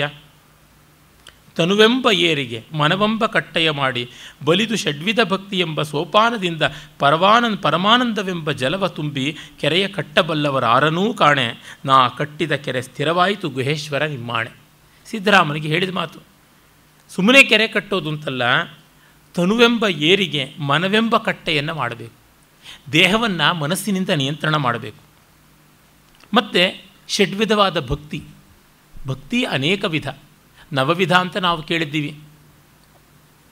ಶ್ರವಣ, ಪೂಜನ, ಅರ್ಚನಾ, ಪಾದಸೇವನ ಇತ್ಯಾದಿಯಾಗಿ ಉಂಟು. ಹಾಗಲ್ಲದೆ ಏಕಾದಶ ವಿಧವಾದ ಭಕ್ತಿ ಅಂತಲೂ ಉಂಟು. ಇಷ್ಟು ಹಂತಗಳನ್ನು ವಿಭಾಗಿಸಿ ಮಾಡಿಕೊಂಡವು. ಪರಮಾರ್ಥವಾಗಿ 6 ಅಂತಲೋ 9 ಅಂತಲೋ ಅಲ್ಲ, ಸಾಧಕಾನುಕೂಲಿಯಾಗಿ ಮಾಡಿಕೊಳ್ಳುವಂತಹ ಕಲ್ಪನೆಗಳು. ಹಾಗಾಗಿ ಷಡ್ವಿಧ ಭಕ್ತಿ ಅಂತಂದಿದ್ದಾರೆ. ಪರಮಾನಂದವೆಂಬ ಜಲವ ತುಂಬಿ ಕೆರೆಯ ಕಟ್ಟಬಲ್ಲವರಾರನೂ ಕಾಣೆ ಅನ್ನುವಾಗ ಅವರಿಗೆ ಈ ಭೌತಿಕವಾದ ಸಾಮಗ್ರಿಗಳನ್ನು ಎಷ್ಟಕ್ಕೆ ಇಟ್ಟುಕೊಳ್ಬೇಕು ಅಷ್ಟಕ್ಕೆ ಇಟ್ಟುಕೊಳ್ಬೇಕು ಅಂತ. ಒಮ್ಮೆ ಯಾರೋ ಅರವಿಂದರ ಹತ್ರ ಹೋಗಿ ನಾನು I want to serve the society ಅಂತಂದ್ರಂತೆ. Serve God, you will be serving everybody ಅಂತಂದ್ರಂತೆ ಅವರು. ಅಂದರೆ ಸಮಾಜ ಸೇವೆ ಮಾಡ್ತೀನಿ ಅನ್ನೋದೊಂದು ಅಹಂಕಾರದ ಆಯಾಮ ಆಗಬಾರ್ದು ಅಂತ. ಸಮಾಜ ಸೇವೆ ತಪ್ಪು ಅಂತ ಹೇಳೋಲ್ಲ. ಈ ಕಾಲಕ್ಕೆ ಸಮಾಜ ಸೇವೆ ಎನ್ನುವುದು ಒಂದು ದೊಡ್ಡ ಮೌಲ್ಯವಾಗಿದೆ. ಆದರೆ ಸಮಾಜ ಸೇವೆಗೂ ಮೂಲಭೂತವಾಗಿ ಬೇಕಾಗಿರುವುದು ಸಮಾಜ ಅನ್ನುವುದು ಪೂಜನೀಯ ಅನ್ನುವ ಭಾವ. ಆ ಭಾವ ದೈವದಲ್ಲಿ ಇರುವಂಥದ್ದು. ಆ ಭಾವ ಅಧಿದೈವ ಮತ್ತು ಅಧ್ಯಾತ್ಮಗಳಲ್ಲಿ ಬರುವಂಥದ್ದು. ಆ ಕಾರಣದಿಂದ ಅವರು ಹೇಳ್ತಾ ಇದ್ದಾರೆ, ಇವುಗಳನ್ನು ಮಾಡಿ ಭೂತವಾಗಿ ಸ್ಥೂಲವಾಗಿ ಬಾಕಿವಾಗಿ ತೋರುವ ಕಾರಣ ಇದು ದೊಡ್ಡದು ಅಂತ ಅನಿಸಿ ಅಹಂಕಾರವನ್ನು ಹೆಚ್ಚು ಮಾಡಿಕೊಳ್ಳಬೇಡಿ ಅಂತ. ಒಂದು ಕಾಲದಲ್ಲಿ ದೈವಭಕ್ತಿ ಎಂದರೆ ಆ ಮನುಷ್ಯನಿಗೆ ಜಗತ್ತಿನಲ್ಲಿ ಗೌರವ ಬರ್ತಾ ಇತ್ತು. ಈಗೊಂದು ಕಾಲದಲ್ಲಿ ದೈವಭಕ್ತ ಅಂತಂದರೆ ಸಂದೇಹ ಪಡುವಂಥ ಅವಮಾನಕ್ಕೆ ತುತ್ತಾಗುವ ಸಂಬಂಧ ಉಂಟು. ಆದರೆ ತನ್ನಂತೆ ನಾಸ್ತಿಕ್ಯವೋ ಆಸ್ತಿಕ್ಯವೋ ಪ್ರಶಂಸನೀಯವೋ ಅಲ್ಲ, ನಿಂದನೀಯವೋ ಅಲ್ಲ. ಅವನು ಯಾವ ರೀತಿಯಲ್ಲಿ ಅದನ್ನು ಕಂಡುಕೊಂಡಿದ್ದಾನೆ ಅನ್ನುವುದು ಬಹಳ ಮುಖ್ಯ. ಅದನ್ನು ಅಲ್ಲಮಪ್ರಭುಗಳು ಮತ್ತೆ ಮತ್ತೆ ಹೇಳ್ತಾರೆ. ಹಾಗಾಗಿ ಅವರು ಹೇಳ್ತಾರೆ, ಕೆರೆ ದೇಗುಲಗಳೆಲ್ಲವೂ ಹಿಂದಣ ಅಡಿವಜ್ಜೆಗೆ ಒಳಗು, ಕರ್ಮಕಾಂಡ ಯೋಗಗಳೆಲ್ಲವೂ ಭವದ ತೆಕ್ಕೆಗೆ ಒಳಗು. ಇವು ತಪ್ಪಲ್ಲ, ಆದರೆ ಪುನರಾವೃತ್ತಿ ಇರುತ್ತದೆ. ಶುಕ್ಲಕೃಷ್ಟೇ ಗತಿಹ್ಯೇತೆ ಜಗತಃ ಶಾಶ್ವತೀ ಮತೆ ಏಕಯಾ ಯಾತ್ಯನಾವೃತ್ತಿಂ ಅನ್ಯಯಾ ವರ್ತತೆ ಪುನಃ ಅಂತ ಗೀತೆಯಲ್ಲಿ ಈ ಅರ್ಚಿರಾದಿ ಮಾರ್ಗಗಳಿಂದ ಬರುವ ಕ್ರಮಮುಕ್ತಿ ಅದು ಕೃಷ್ಣ ಮಾರ್ಗ, ಅಥವಾ ಅದನ್ನು ಬಂದು ದಕ್ಷಿಣಾಯನ ಅಂತ. ಇನ್ನು ಕೇವಲ ಆತ್ಮೋಪಾಸನೆಯಿಂದ ಬರುವಂಥದ್ದು ಅದು ಉತ್ತರಾಯಣ ಮಾರ್ಗ, ಅದನ್ನು ಬಂದು ಸದ್ಯೋಮುಕ್ತಿ ಅಂತ. ಮೊದಲನೇದನ್ನು ಚಂದ್ರ ಮಾರ್ಗ ಅಂತ, ಎರಡನೇದನ್ನು ಸೂರ್ಯ ಮಾರ್ಗ ಅಂತ ಕರೆದಿದ್ದಾರೆ. ಅದು ಮತ್ತೆ ಛಾಂದೋಗ್ಯಾದಿ ಉಪನಿಷತ್ತುಗಳಲ್ಲಿ ಬರುವಂಥದ್ದೇ ಆದದ್ದು. ಕರ್ಮಗಳ ವಿಚಾರ ಹೇಗೆ ಅದನ್ನು ಅವರು ಹೇಳ್ತಾರೆ. ಚಿನ್ನವ ನೊರೆಯಬಹುದಲ್ಲದೆ ಬಣ್ಣವ ನೊರೆಯಬಹುದೇ, ಹೂವ ಮುಡಿಯಬಹುದಲ್ಲದೆ ಗಂಧವ ಮುಡಿಯಬಹುದೇ, ಕರ್ಮವ ಮಾಡಬಹುದಲ್ಲದೆ ವಸ್ತುವನ್ನರಿಯಬಹುದೇ, ಗುಹೇಶ್ವರ ನೆನೆಬಹುದಲ್ಲದೆ ಲಿಂಗವು ತಾನಾಗಬಲ್ಲುದೇ ಸಿದ್ದರಾಮಯ್ಯ ಅಂತ ಕೇಳ್ತಾರೆ. ಕರ್ಮ ಮಾಡೋಕ್ಕೆ ಇರೋದು, ಅರಿಯೋದಿಕ್ಕಲ್ಲ. ಹೀಗಾಗಿ ಅರಿವು ಅನ್ನುವುದು ಕರ್ಮಕ್ಕೆ ಅತೀತ. ಆದರೆ ಅರಿವಿಗೆ ಬೇಕಾಗಿರುವ ಪೂರ್ವಸಿದ್ಧತೆಯನ್ನು ತಂದುಕೊಡುವಷ್ಟರೊಟ್ಟಿಗೆ ಕರ್ಮಕ್ಕೆ ಅವಕಾಶ ಉಂಟು. ಕುರುಹವಿಡಿದು ಕೂಡುವ ನಿರವಯವ ಉಂಟೇ ಜಗದೊಳಗೆ, ನಷ್ಟವ ಕೈಯಲ್ಲಿ ಹಿಡಿದು ದೃಷ್ಟವ ಕಂಡೆನೆಂದೊಡೆ. ಅಂದರೆ ಕುರುಹವಿಡಿದು ಕೂಡುವ ನಿರವಯವ ಉಂಟೇ ಜಗದೊಳಗೆ. ಇದು ಸಿದ್ದರಾಮಯ್ಯನಿಗೆ ಬಂದಂಥ ಪ್ರಶ್ನೆ. ಸಿದ್ದರಾಮನಿಗೆ ಕುರುಹವಿಡಿದು ಅಂದರೆ ಒಂದು ಗುರುತನ್ನು ಇಟ್ಟುಕೊಂಡು ನಿರವಯವನ್ನು ಕಾಣುವ ಬಗೆ ಹೇಗೆ, ನಷ್ಟವನ್ನು ಕೈನಲ್ಲಿಟ್ಟುಕೊಂಡು ಅಂದರೆ ನಾಶವಾಗುವಂಥದ್ದನ್ನು ಇಟ್ಟುಕೊಂಡು ದೃಷ್ಟವನ್ನು ಅಜರಾಮರವನ್ನು ಶಾಶ್ವತವನ್ನು ಕಾಣ್ತೀವಿ ಅಂತಂದರೆ ಹೇಗೆ ಅಂತ. ಇದು ಎಲ್ಲರಿಗೂ ದೊಡ್ಡ ಪ್ರಶ್ನೆ ಬರುತ್ತದೆ. ಶಂಕರ ಭಗವತ್ಪಾದರು ಭಾಷ್ಯದಲ್ಲಿ ಒಂದು ಕಡೆ ಹೇಳ್ತಾರೆ, ಮಿಥ್ಯಾಭೂತವಾದ ಶಾಸ್ತ್ರ ಪರಮಾರ್ಥಭೂತವಾದ ಬ್ರಹ್ಮವನ್ನು ಹೇಗೆ ತಂದು ಕೊಟ್ಟೀತು ಅಂತ. ಅದೇ ಇಲ್ಲಿ ಹೇಳ್ತಾ ಇರುವುದು. ಅದಕ್ಕೆ ಅವರು ಹೇಳ್ತಾರೆ, ಗುಹೇಶ್ವರ ಲಿಂಗದಲ್ಲಿ ನಿಜವನೈದೇಹನೆಂದಡೆ ಕುರುಹುವಿಡಿದು ಕುರುಹುಗೆಡಬೇಕು ನೋಡ ಸಿದ್ದರಾಮಯ್ಯ. ಕುರುಹನ್ನೇ ಹಿಡಿದು ಕುರುಹನ್ನು ಕೆಡವಬೇಕು ಅಂತ. ಅದೇ ಈ ವೇದಾಂತದ ಸ್ವಾರಸ್ಯ ಇರುವುದು ಅತ್ರ ವೇದ ಅವೇದಾಹ ಅಂತ ಆಗುವಂಥದ್ದೊಳಗೆ. ಆಮೇಲೆ ಅವುಗಳು ನಿಷ್ಪ್ರಯೋಜಕ ಅಂತ ಗೊತ್ತಾಗುವಂತೆ ಮಾಡಿಕೊಳ್ಳಬೇಕು. ಶಾಸ್ತ್ರ ಅನ್ನುವುದು ಜ್ಞಾಪಕ ಕಾರಕವಲ್ಲ. ಶಾಸ್ತ್ರಂ ಕೇವಲಂ ಜ್ಞಾಪಕಂ ನತು ಕಾರಕಮಿತಿ ಸ್ಥಿತಿ ಅಂತ ಬೃಹದಾರಣ್ಯಕ ಭಾಷ್ಯದಲ್ಲಿ ಶಂಕರರು ಹೇಳ್ತಾರೆ. ಅದು ಒಂದು ಸಂಕೇತ ಮಾತ್ರ. ಅದರಿಂದ ಇದನ್ನು ಪಡೆಯಬೇಕು. ಅದು ಸಾಧ್ಯವೇ ಆಗುವಂಥದ್ದು. ಯಾಕೆಂದರೆ ನಮಗೆ ಗೊತ್ತಿದೆ, ಇಂಗ್ಲೆಂಡಿಗೆ ಎಂದೂ ಹೋಗದೇ ಇದ್ದಂಥ ಪುಸ್ತಕ ಇಂಗ್ಲೆಂಡಿನ ವಿವರಗಳನ್ನು ಕೊಡುವುದರೊಳಗೆ ತಪ್ಪು ಮಾಡದೇ ಇರಬಹುದು. ಅದನ್ನು ಓದಿದ ಮೇಲೆ ನಾವು ಇಂಗ್ಲೆಂಡಿಗೆ ಹೋದರೆ ಪ್ರಯೋಜನ. ಓದಿ ಇಲ್ಲೇ ಇದ್ದರೆ ಲಂಡನ್ ಸಿಟಿ ಮ್ಯಾಪ್ ಅಂತ ನಾವು ಬೆಂಗಳೂರಿನಲ್ಲಿ ಎಷ್ಟು ನೋಡಿ ನೆಕ್ಕಿದ್ರೂ ಕೂಡ ಟ್ರಫಲ್ಗಾರ್ ಸ್ಕ್ವೇರೂ ಕಾಣೋದಿಲ್ಲ, ನಮಗೆ ಬಕಿಂಗ್ಹ್ಯಾಮ್ ಪ್ಯಾಲೇಸು ಕಾಣೋದಿಲ್ಲ, ಯಾವುದೂ ಕಾಣೋದಿಲ್ಲ. ಈ ಅರ್ಥದಲ್ಲಿ ಹೇಳ್ತಾರೆ, ಕುರುಹವಿಡಿದು ಕುರುಹುಗೆಡಬೇಕು. ನಮ್ಮ ಭಾರತೀಯ ದಾರ್ಶನಿಕ ಪರಂಪರೆ transcending the text, not tampering it. ಗ್ರಂಥವನ್ನು ಪ್ರಕ್ಷೇಪಗಳಿಂದ ಅವಕ್ಷೇಪಗಳಿಂದ ಉದ್ವಾಪ ಆವಾಪಗಳಿಂದ ನಾಶ ಮಾಡುವುದಾಗಲಿ, ಅದಕ್ಕೆ ಗರ್ಭದಾಸರಂತೆ ಕುಂಭದಾಸಿಯರಂತೆ ತೆತ್ತುಕೊಂಡು ಅದನ್ನು ಎಲ್ಲರ ಮೇಲೆ ಹೇರುವ ಸೆಮಿಟಿಕ್ ಮತಗಳು ಇಸ್ಲಾಂ ಕ್ರೈಸ್ತ ಮೊದಲಾದವು ಆ ರೀತಿಯಾದದ್ದು ಅಲ್ಲ. ಈ ಗ್ರಂಥ ಬೇಕೇ ಆಗಿಲ್ಲ ಅಂತ ಅದನ್ನು ಉಡಾಫೆಯಿಂದ ತಳ್ಳಿಕೊಂಡು ಅದರ ಕಲ್ಪನೆಯೇ ಇಲ್ಲದೇ ಇರುವಂತಹ ಈ ಪೂರ್ಣ ನಾಸ್ತಿಕ್ಯದ್ದೋ ಅಥವಾ ಗ್ರೀಸು, ರೋಮು, ಮೆಸೊಪಟೋಮಿಯಾ ಇತ್ಯಾದಿ ಯಾವುದೇ ಒಂದು ಶಾಸ್ತ್ರಗ್ರಂಥ ಇಲ್ಲದೆ, ತತ್ವಗ್ರಂಥ ಇಲ್ಲದೆ ಪುರಾಣ ಮಾತ್ರ ಇರುವಂಥ ಸಂಸ್ಕೃತಿಯೂ ಅಲ್ಲ. ನಮ್ಮದು ಇದ್ದು ಮೀರಬೇಕು ಅನ್ನುವಂಥದ್ದು. ಅದಕ್ಕೆ ಅನುಗುಣವಾಗಿ ಇರುವಂಥದ್ದು ಅಲ್ಲಮಪ್ರಭುಗಳ ದಾರಿ ಅಂತ ಗೊತ್ತಾಗುತ್ತದೆ. ಆಗ ಅವರು ಆ ಒಂದು ಅತೀತ ಸ್ಥಿತಿಗಾಗಿ ಈ ಒಂದು ವ್ಯವಸ್ಥೆಗಳನ್ನೆಲ್ಲ ದಾಟುವ ಕೆಲಸವನ್ನು ಮಾಡುವುದು ಹೇಗೆ ಅಂತ ತೋರ್ಪಡಿಸ್ತಾರೆ. ಇದೇ ವೇದಾಂತದಲ್ಲಿ ಬಹಳ ಪ್ರಸಿದ್ಧವಾಗಿರುವಂಥ ಪಂಚಕೋಶ ಸಂಕ್ರಮಣ ಅಥವಾ ಪಂಚಕೋಶ ಸಂಕ್ರಮಣವೂ ಕೂಡ ಒಂದು ವಿಭಾಗವಾಗಿರುವಂತಹ ಅಧ್ಯಾರೋಪ ಅಪವಾದ. ಅಧ್ಯಾರೋಪ ಮಾಡಬೇಕು. First you have to superimpose a structure and then negate it.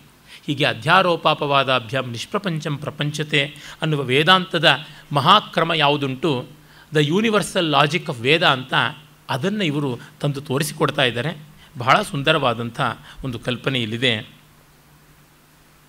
ಹಾಗೆಯೇ ಹೇಳ್ತಾನೆ, ಕುರೂಪಿ ಸುರೂಪಿಯ ನೆನೆದಡೆ ಸುರೂಪಿಯಪ್ಪನೇ, ಆ ಸುರೂಪಿ ಕುರೂಪಿಯ ನೆನೆದಡೆ ಕುರೂಪಿಯಪ್ಪನೇ, ಧನವುಳ್ಳವರ ನೆನೆದಡೆ ದರಿದ್ರರ ದಾರಿದ್ರ್ಯ ಹೋಹುದೇ, ಪುರಾತನರ ನೆನೆದು ಕೃತಾರ್ಥರಾದವೆಂಬರು, ತಮ್ಮಲ್ಲಿ ಭಕ್ತಿ ನಿಷ್ಠೆ ಇಲ್ಲದವರ ಕಂಡಡೆ ಮೆಚ್ಚನು ಗುಹೇಶ್ವರನು ಅಂತಾರೆ. ನಾವು ಎಷ್ಟೋ ಬಾರಿ ಅವ್ರನ್ನ ನೆನೆದ್ವಿ, ಇವ್ರನ್ನ ದೊಡ್ಡವರು ಅಂದ್ಬಿಟ್ವಿ, ಆ ಪಂಗಡಕ್ಕೆ ಸೇರಿದ್ವಿ, ಆ ಜಾತಿಗೆ ಸೇರಿದ್ವಿ, ಆ ಪರಂಪರೆಗೆ ಸೇರಿದ್ವಿ, ಆ ಒಂದು ಯಾವುದೋ ಅಧ್ಯಯನ ಗೋಷ್ಠಿಗೋ ಅಥವಾ ಭಕ್ತ ಭಜಕ ಗೋಷ್ಠಿಗೋ ಸೇರಿಕೊಂಡ್ವಿ, ಹಾಗಾಗಿ ನಾವು ರಕ್ಷಿತರಾದ್ವಿ ಅಂತ ಅಂದುಕೋತಾರೆ. ಆ ಥರ ಯಾವುದೂ ಇಲ್ಲ ಅಂತಂತಾನೆ. ಅಂದರೆ ನಾವು ಮೊದಲು ನಮ್ಮನ್ನು ನಮ್ಮ ದೇಹದ ಜೊತೆಗೆ ಗುರುತಿಸಿಕೊಂಡದ್ದೇ ಮೊದಲ ಎಡವಟ್ಟು. ಅದರ ಜೊತೆಗೆ ಇನ್ನು ಬೇರೆ ಬೇರೆ ಸಂಘಗಳ ಜೊತೆಗೆ, ಸಂಸ್ಥೆಗಳ ಜೊತೆಗೆ, ಸಮೂಹಗಳ ಜೊತೆಗೆ ಗುರುತಿಸಿಕೊಂಡ್ರೆ ಮತ್ತಷ್ಟು ಇನ್ನಷ್ಟು ಗೋಜಲಾಗಿ ಗಂಟಾಗಿ ಹೋಗುತ್ತದೆ. ಹಾಗಾಗಿ ಅನ್ಯದರ ಜೊತೆಗೆ ಗುರುತಿಸಿಕೊಳ್ಳದೆ ತನ್ನದರ ಜೊತೆಗೆ ಗುರುತಿಸಿಕೊಳ್ಳೋದಕ್ಕೆ ನಾವು ತಯಾರು ಮಾಡಿಕೊಳ್ಳಬೇಕು ಅನ್ನುವಂಥದ್ದನ್ನು ಹೇಳ್ತಾರೆ. ಇದು ಅಪವಾದ, ಅಂದರೆ ಅಧ್ಯಾರೋಪದ ಅಪವಾದ ಮಾಡುವ ದಾರಿ ಅಂತ ಗೊತ್ತಾಗುತ್ತದೆ. ಹಾಗಾಗಿ ಇದು ಮಾಡದೆ ಸುಮ್ಮನೆ ಶಾಸ್ತ್ರ, ವೇದ, ಪುರಾಣ ಇತ್ಯಾದಿ ಅಂದರೆ ಏನೂ ಪ್ರಯೋಜನವಿಲ್ಲ. ಇದು ವಚನಗಳಿಗೂ ಅನ್ವಯಿಸುತ್ತದೆ. ಅವರು ಯಾವ ದಾಕ್ಷಿಣ್ಯವೂ ಇಟ್ಕೊಳ್ಳದೆ ಹೇಳ್ತಾರೆ. ಯಾಕೆಂದರೆ ತನ್ನ ಮಾತನ್ನೇ ತಾನು ಚಿಕಿತ್ಸಕವಾಗಿ ನೋಡುವವರಲ್ಲ. ಅಷ್ಟು ಮಾತ್ರ ಅಲ್ಲ, ತನ್ನನ್ನೇ ತಾನು, ತನ್ನ ನೆರಳನ್ನೇ ತಾನು, ತನ್ನ ಇರವನ್ನೇ ತಾನು ಚಿಕಿತ್ಸಕವಾಗಿ ನೋಡುವಂಥವರು ಪ್ರಭುದೇವರು. ಆಗಮ ಪುರುಷರಿರ ನಿಮ್ಮ ಆಗಮ ವಾಯುವಾಗಿ ಹೋಯಿತಲ್ಲ, ವಿದ್ಯಾಪುರುಷರಿರ ನಿಮ್ಮ ವಿದ್ಯೆ ಅವಿದ್ಯೆಯಾಗಿ ಹೋಯಿತಲ್ಲ, ವೇದ ಪುರುಷರಿರ ನಿಮ್ಮ ವೇದ ಹೊಲಬುದಪ್ಪಿ ಹೋದಲ್ಲಿ ವೇದವೇ ದೈವವೆಂದು ಕೆಟ್ಟಿರಲ್ಲ, ಪುರಾಣ ಪುರುಷರಿರ ನಿಮ್ಮ ಪುರಾಣ ವಿಚಾರ ಭ್ರಷ್ಟವಾಗಿ ಹೋದಲ್ಲಿ ನೀವು ಒಡನೆ ಭ್ರಷ್ಟರಾಗಿ ಹೋದಿರಲ್ಲ, ಶಾಸ್ತ್ರ ಪುರುಷರಿರ ನಿಮ್ಮ ಶಾಸ್ತ್ರ ಮಹಾಪಥ ಹೊನಲಲ್ಲಿ ಹೋದಲ್ಲಿ ಭಕ್ತ ದೇಹಿಕ ದೇವನೆಂದರಿಯದೆ ಕೆಟ್ಟಿರಲ್ಲ, ಯತ್ರ ಶಿವಸ್ತತ್ರ ಮಾಹೇಶ್ವರನೆಂದು ಹೇಳಿತ್ತು ಮುನ್ನ, ಅಂತೂ ಭಕ್ತ ನಿತ್ಯ ಸತ್ಯ ಸನ್ನಿಹಿತ ಗುಹೇಶ್ವರ ನಿಮ್ಮ ಶರಣ ಅಂತ. ಏನಾಗುತ್ತದೆ, ನಮ್ಮ ಇನ್ಸೆಕ್ಯೂರಿಟಿ, ನಮ್ಮ ಈ ಅಭದ್ರತೆಯ ಭಾವ ಯಾವ್ಯಾವುದರ ಜೊತೆಗೂ ನಮ್ಮನ್ನು ಗಂಟು ಬೀಳುವಂತೆ ಮಾಡುತ್ತದೆ. ಅದರ ಜೊತೆಗೆ ನಾವು ಗುರುತಿಸಿಕೊಂಡ್ರೆ ನಮಗೆ ಬಹುಕಾಲ ಅಸ್ತಿತ್ವ ಉಂಟು ಅಂತ. ಅದು ಸುಳ್ಳಾದರೆ ಗತಿ ಏನು, ಅದು ಮುಳುಗಿದರೆ ಗತಿ ಏನು, ಈ ರೀತಿಯಾದಂಥ ಪ್ರಶ್ನೆ ಉಂಟಲ್ಲ ನಮ್ಮಲ್ಲಿ. ಯಾರ ಆಯುಷ್ಯ ಎಷ್ಟು ಅಂತ ಹೇಳೋದಕ್ಕೆ ಬಹಳ ದೀರ್ಘಾಯು ಅಂತಂದರೆ ಮಾರ್ಕಂಡೇಯ ಚಿರಂಜೀವಿ, ಸಾಕ್ಷಾತ್ ಮೃತ್ಯುಂಜಯನಾದ ಮಹಾದೇವನೇ ಆತನಿಗೆ ಅನುಗ್ರಹ ಮಾಡ್ದ ಅಂತ. ಅರೆ ಮಾರ್ಕಂಡೇಯನಿಗೂ ಒಂದು ಆಯುರ್ಮಾನ ಉಂಟು. ಅದು ಏನು ಅಂತಂದರೆ ಮಾರ್ಕಂಡೇಯ ತೀರಿಕೊಳ್ಳಬೇಕು ಅಂತಂದರೆ ರೋಮಶ ಮಹರ್ಷಿಯ ಒಂದು ರೋಮ ಉದರಬೇಕು. ರೋಮಶ ಮಹರ್ಷಿಗೆ ಮೈಯೆಲ್ಲ ರೋಮ, ಆ ರೋಮವೆಲ್ಲ ಉದುರಿದಾಗ ಆತ ತೀರಿಕೊಳ್ಳೋದು. ಸರಿ, ಇನ್ನು ಅಷ್ಟಾವಕ್ರ ಮಹರ್ಷಿ ಇದ್ದಾರೆ. ಅಷ್ಟಾವಕ್ರ ಮಹರ್ಷಿಯ 8 ಅಂಗಗಳು ವಿಕಲವಾಗಿವೆ. ಆತನ ಒಂದೊಂದು ಅಂಗವು ನೆಟ್ಟಗಾದಾಗ ಆತನಿಗೆ ಸಾವು. ಒಂದಂಗ ನೆಟ್ಟಾಗೋದಕ್ಕೆ ಒಬ್ಬ ರೋಮಶ ಸಾಯಬೇಕು. ಇನ್ನು ಈ ತರಹ ಅಷ್ಟಾವಕ್ರ ಮಹರ್ಷಿಗಳು 8 ಜನ ತೀರಿಕೊಂಡಾಗ ಗಾನಬಂಧು ಅನ್ನುವಂಥ ಒಂದು ಗೂಬೆ ಅಳಿಯುತ್ತದೆ. ಆ ಗಾನಬಂಧುವಿನಂಥ 16 ಗಾನಬಂಧುಗಳು ಅಳಿದಾಗ ನಾಡೀಜಂಘ ಅಂತನ್ನುವಂತಹ ಒಂದು ಕೊಕ್ಕರೆ ಅಳೆಯುತ್ತದೆ. ಆ ಕೊಕ್ಕರೆಯಂಥ 64 ಕೊಕ್ಕರೆಗಳು ನಾಡೀಜಂಘ ಅಳೆದಾಗ ಒಂದು ಆಕೂಪಾರ ಅನ್ನುವ ಆಮೆ ಅಳೆಯುತ್ತದೆ. ಇಷ್ಟು ದೀರ್ಘಾಯುಷ್ಯ ಆಮೆಗೆ ಅಂತ. ನಾವು ಒಂದನ್ನು ಇನ್ನೊಂದರ ಜೊತೆಗೆ ಅಳತೆ ಮಾಡಿಕೊಂಡು ಐಡೆಂಟಿಫೈ ಮಾಡ್ಕೊಂಡು ಹೋಗ್ತೀವಿ. ಆದರೆ ಆಕೂಪಾರಕ್ಕೂ ಒಂದು ಆಯುಷ್ಯ ಇದೆ, ಅದು ನಮಗೆ ಗೊತ್ತಾಗುತ್ತದೆ. ನಮ್ಮ ಅಲ್ಪಕಾಲ ಪ್ರಮಾಣದಲ್ಲಿ ಅವುಗಳಿಗೆ ಶಾಶ್ವತತೆ ಇದ್ದೇ ಇದೆ, ಆದರೆ ಪರಮಾರ್ಥದಲ್ಲಿ ಇಲ್ಲವಲ್ಲ. ಆ ಕಾರಣ ಹೇಳ್ತಾರೆ, ನಾವು ಮತ್ತೊಂದನ್ನು ಅನ್ಯಾಶ್ರಿತವಾಗಿ ಮಾಡಬಾರದು, ಸ್ವಾಶ್ರಿತವಾಗಿರಬೇಕು. ಮನುವಿನ ಮಾತು ಸಾರ್ವತ್ರಿಕ ಸತ್ಯ.